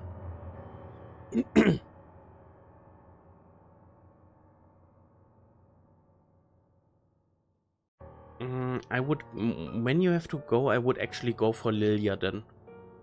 Because Garland is still ultra specific counter against Gopher, like, they gave him all this text, and what he basically does is, as long as there's a petrified enemy, I'm good. By the way, the only dudes I petrify are people using rank up skills. Spoiler alert. Only Gopher is using rank up skills. Like, they gave him LR and literally just stuck him to be a Gopher counter. And for this he is not good enough.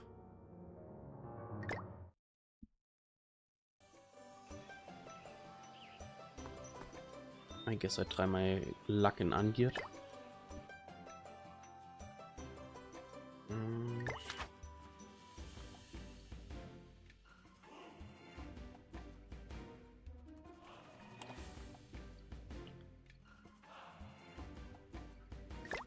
Let's go.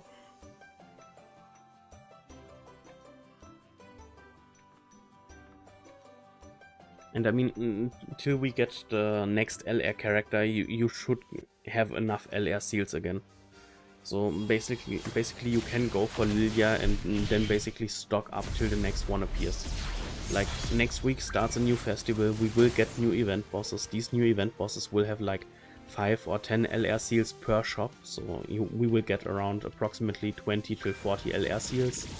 Also, we will have Hero Arena, when you can beat like the 250 or 300 combat class arena. you get in your 6 weeks around 50 to 66 LR seals. And like one hero arena or one labyrinth basically gives you half a LR character.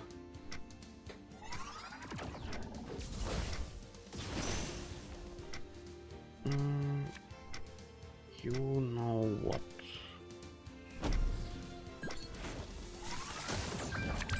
Please, dear God, don't be scummy and don't have evasion food.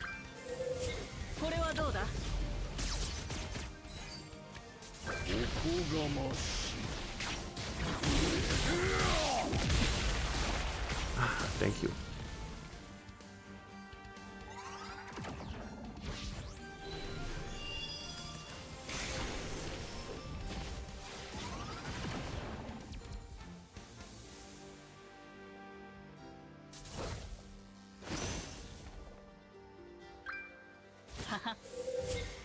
Don't haha me, Gopher.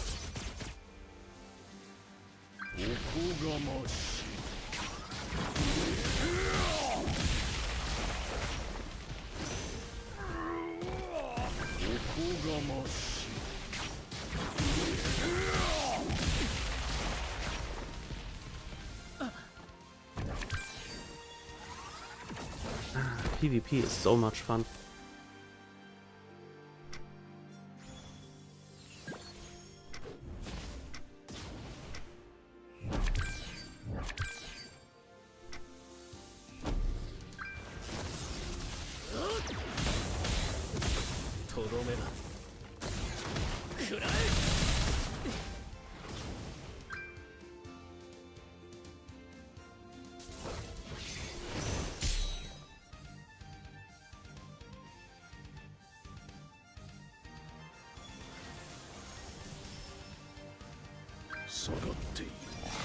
Of course.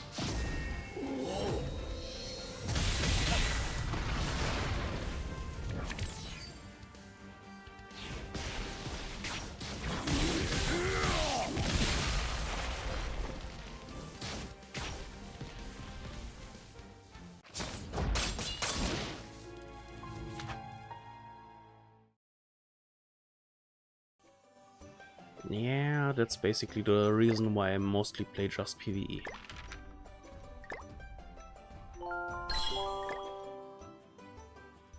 I mean, I completely agree if anybody says I just suck at PvP, because I do. But it also just is not really fun to play for me.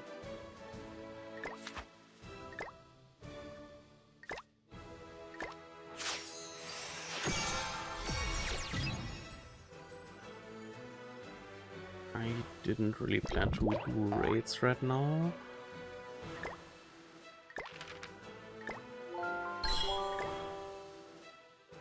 Friendship coins, Fahrzeuglist, the usual stuff.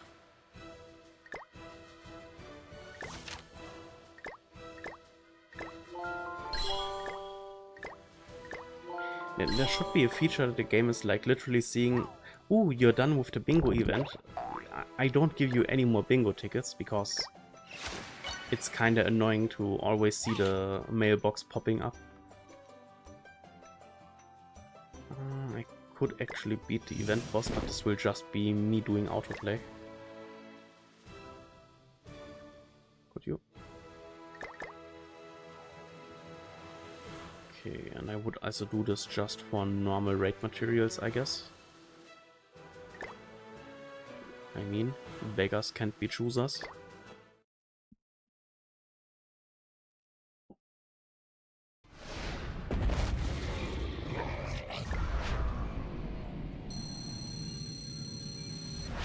Characters which I would really like to see with like a LR evolution would be like Jericho, Helbram, or Adrol. Like the green single target, high crit chance SSR Jericho. Or take the freeze Jericho, but I would like the green crit one more. Or pick any Helbram and make him like a better parry support.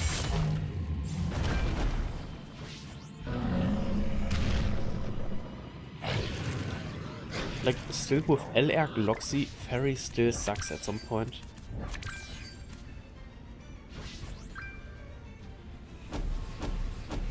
And the problem with giants is there are not that many giants to literally pick a LR evolution. Like, we have Diana, we have Droll, we have Matrona. And this is already all of the normal synths. And then we have like Skadi. That's it.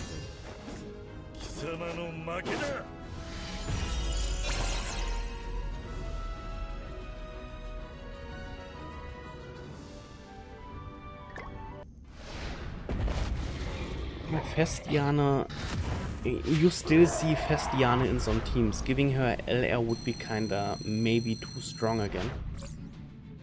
But I would agree, I would not have a problem with any Diana getting a LR. Loli Merlin is kinda, well, dead. And the only thing people use Loli Merlin right now is Great Evils.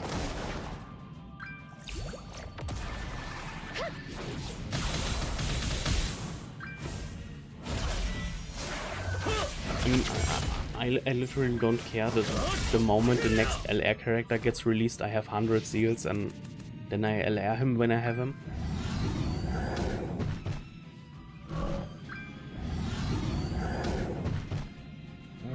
That's a problem because all the HP support you want to play with him are basically Arthas, Twigo, and you don't want to play Twigo in modern days PvP because of CC. And the other strong human HP support would be Transcendence Ban, which is already a ban, so you cannot play him with Purgatory Ban.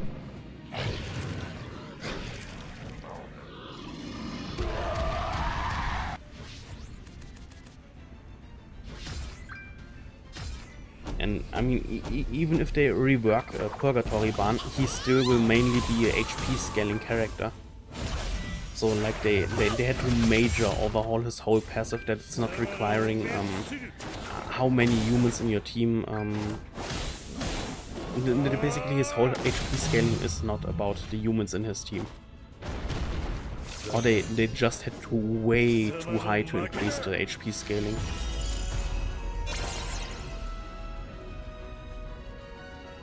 Which for now would be okay, because Ban is still having a buff card for the whole team, which gives you some healing, which kinda is not important because enemies play normally with infect cards. But he increases your max HP, what for him is still huge. The problem would be more that most teams right now don't use any type or any kind of buff removal.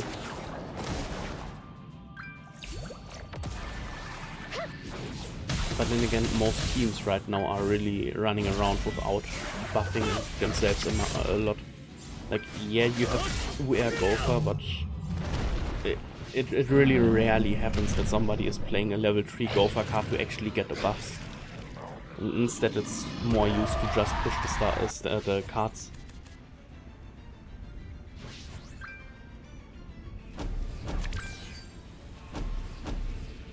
I mean, don't get me wrong, I would be okay with most characters getting an LR. It just ends up, somebody will always be there to complain. Like, why is the one getting an LR evolution? We already have the green Escanor getting an LR evolution. Like, people would complain that there are so many other characters missing on an evolution or need a push. That's why I would like to not go for a Sins character, because Sins already is getting a lot of pushes in form of UR festival characters, special the special banners in between festivals. They're already just I mean, they are literally the main characters of the game. Then of course they just get promoted and pushed like insane. But there are also some other characteristic teams, race teams, people would like to play or to see being played. Like, giants and fairies are most of the time dead. Like, it's sad, but it's how it is. Like, we are missing out on a whole characteristic, like they could add Holy Knight as a characteristic. Then you could actually play something with Hauser, Gil, Jericho, like, giving all the old characters actually a characteristic you can play around would be helping them, when newer units would use this characteristic somehow. Like, it's still annoying me that we have so many old humans and you cannot play them because they are just humans, that's it.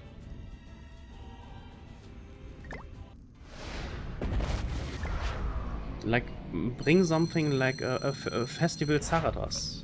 Well, people would, I guess, not go for a Festival Zarathos, but you know the truth. Some new festival unit which would be basically work with the characteristic of Holy Knights.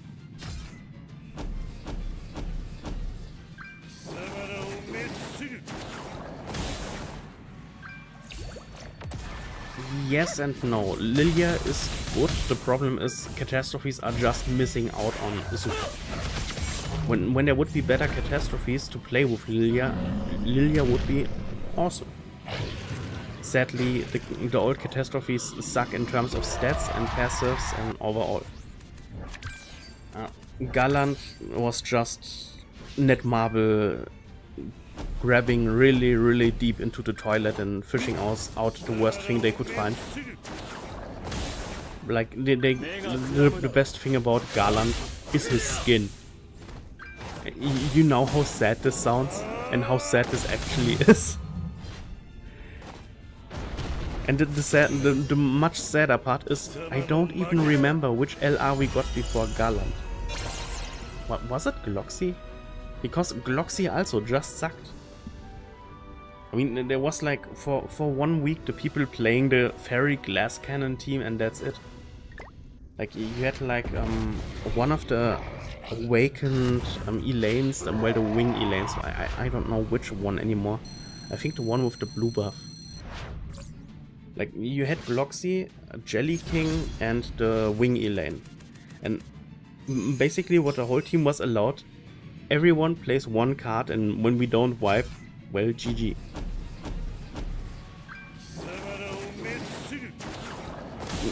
That's why I would like to see like LR for Helram, because we have a lot of useful Helrams, but the passives would need a push, and Helram overall would need a stat push. Besides that, Netmarble could also just throw in some Ragnarok fairies. Like, we already had a whole arc about the Believers of Frey and Freya, which are fairies, and we literally got none of them.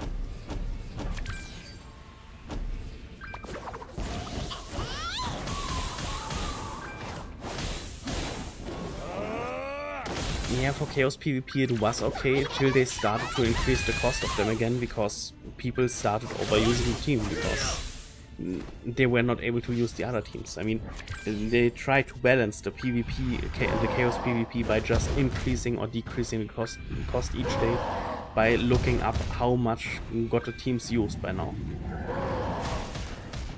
That's why catastrophes for Chaos PvP also are sometimes a viable choice, because a lot of the catastrophes normally, besides Blue Roxy of course, are not getting used that much.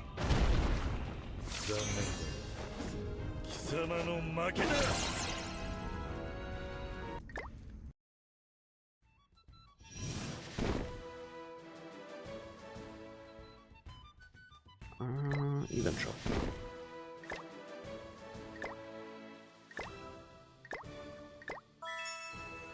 And that's it, and that's it. Oh, actually enough. And we are done with the event bosses. Literally all the shops are empty.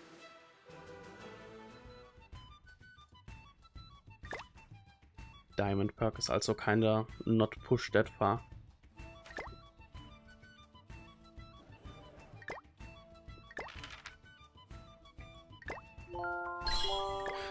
True, the 1 stamina Fort Circle stage. And I think I did not touch yet the 2 diamond stage.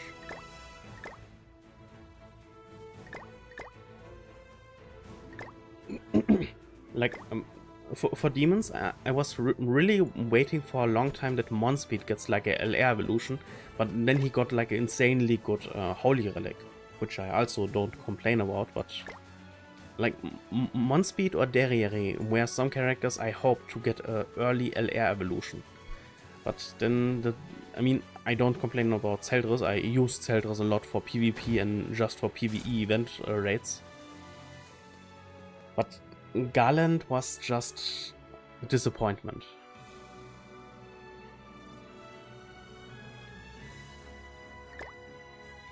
By the way, Halloween team.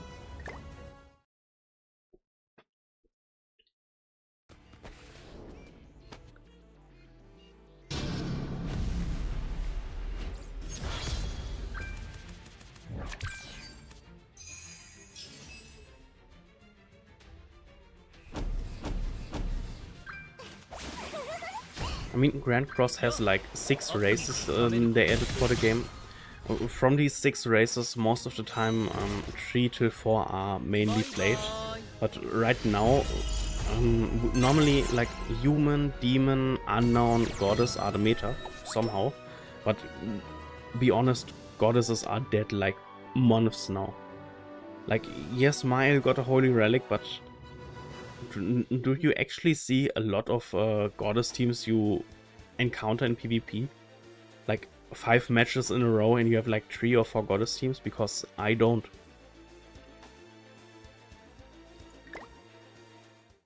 And they had like so many characters they still could throw into the game. Like not everybody has to be a SSR character. Like throw some new R or SR characters into the shop. Or like JP had Gustav and Simon on the release of the game only as coin shop characters. Like this Simon, he was most of the time just a coin shop character in JP, and Gustav was just in this shop, in the gold coin shop. So just bring a few of the below story characters out and make them coin shop characters, and people would still go for them, but they actually had something new to fill the box with. Like, we have so many characters we did not get as pullable or playable characters. Like Loey, the human from the flashback of Droll and Gloxy, the one who protected Gerharde, but basically killed a lot of the other fairies and goddesses. We have like, how's she called? When Estarossa was like in this coma and was in this healing pod, there was basically a small demon girl watching over him, which later got eaten alive by Katesif.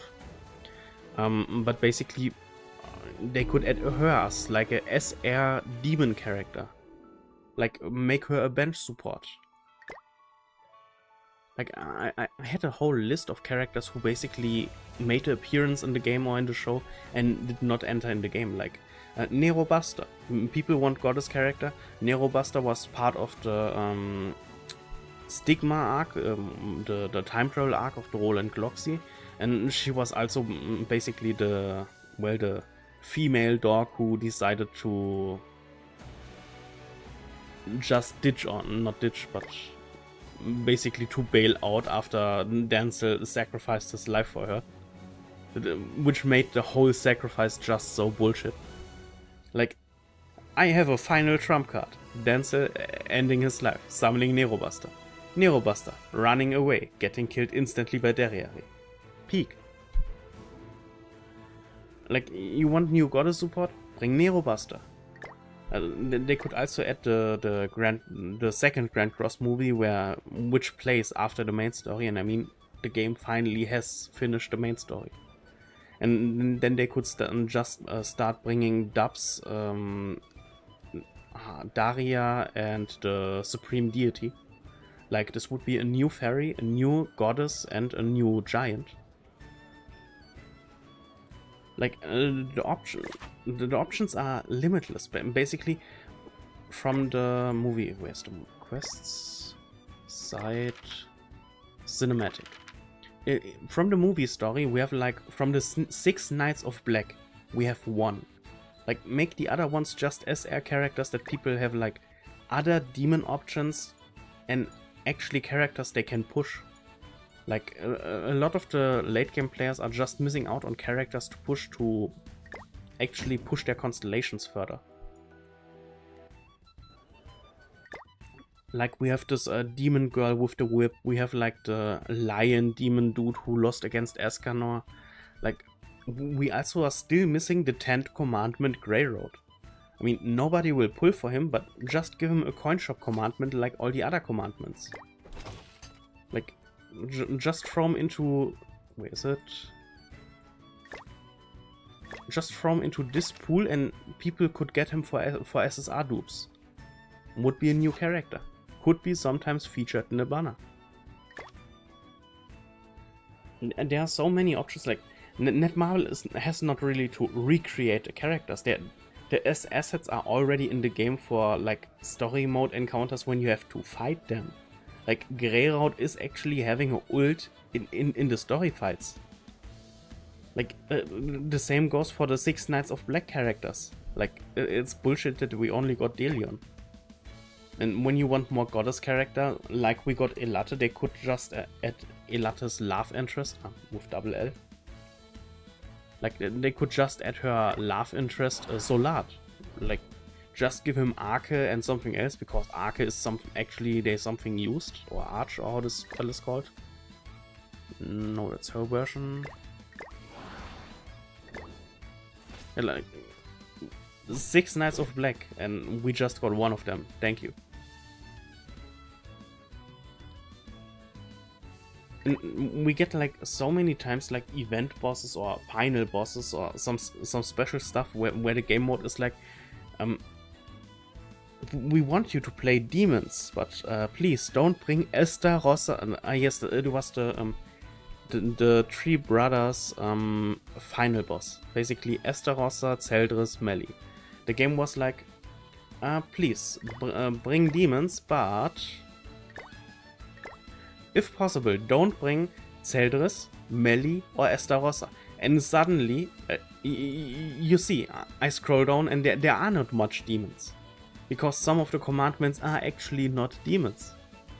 And then you're like, well, it will be not that worse. How many of these are Mellies? Just 13. How many of these are Zeldrises?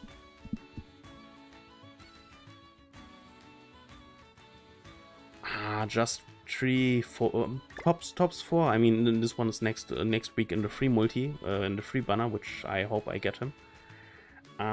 But you're wrong. It's not just 4 Zeldris, because this dude counts also als Zeldris. But then there's Estarossa. Yes, Estarossa. You mean like the best counter Estarossa we ever had? The best Demon Festival support Estarossa we had? Yeah, of course.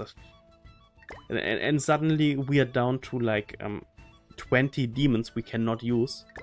Out of 20, 30, 40. There is a total of 40 demons right now. I mean, you can technically use Sigurd, but that's it. That's where the special demons end. So, from these 40 demons, half of them are already Melli, Zeldris, and Estarossa. Like, just add like the other 6 Knights of Black, add the girl who watched over Estarossa. Like, the hell, like, just make Red, Grey, and Howlex demons SR characters. At this point, I take everything.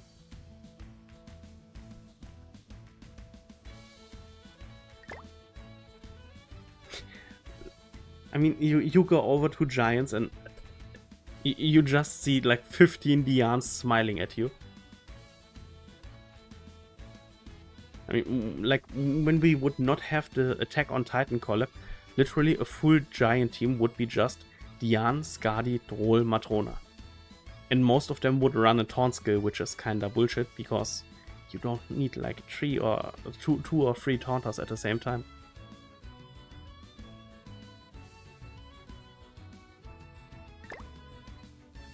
Sadly, the same problem goes for fairies. Like, we have like 20,000 kings, we have a lot of the Elaines, and you cannot use the old Elaines. The old Elaines just don't have attack cosmetics and missing out totally on combat class. By the way, optimizing cosmetics when I'm already here.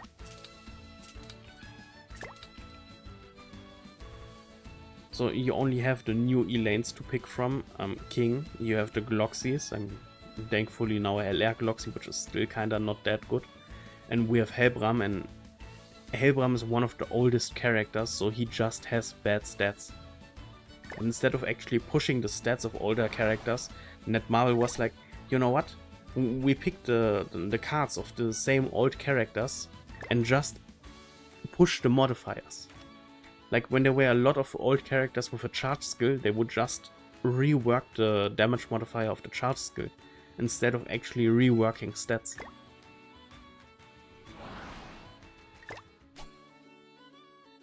This passive by now is also just a bad joke. Like when this Helbram dies, he returns with 100% of his defense as HP, which is, dude, even if you run triple defense, he barely has 20k defense.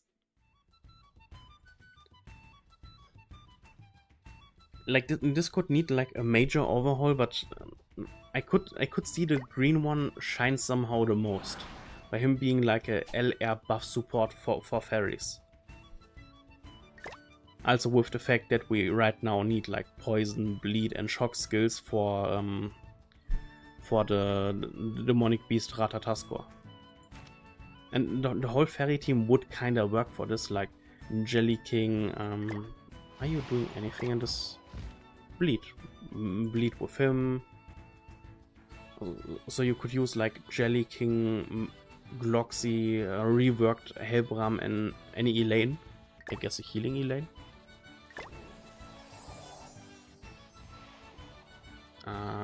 Instantly recovers. Okay.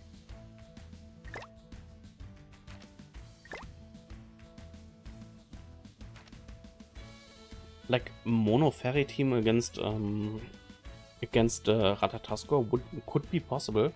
I think it also was possible, but kinda glass cannony. By the way, I'm missing 3 GP for the next stat.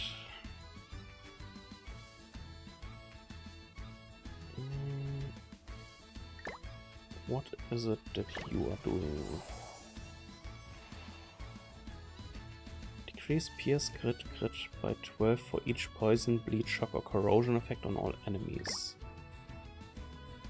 Would work in Demonic Beasts actually. By the way, what is your Holy Relic doing? And by the way, why are your cosmetics not optimized?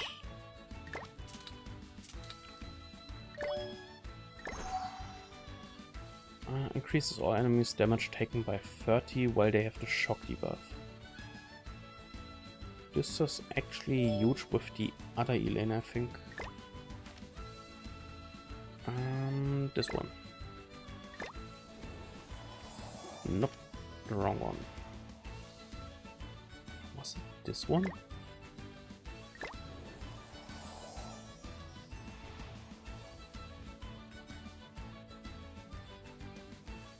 Yeah, this would actually work really well with this one.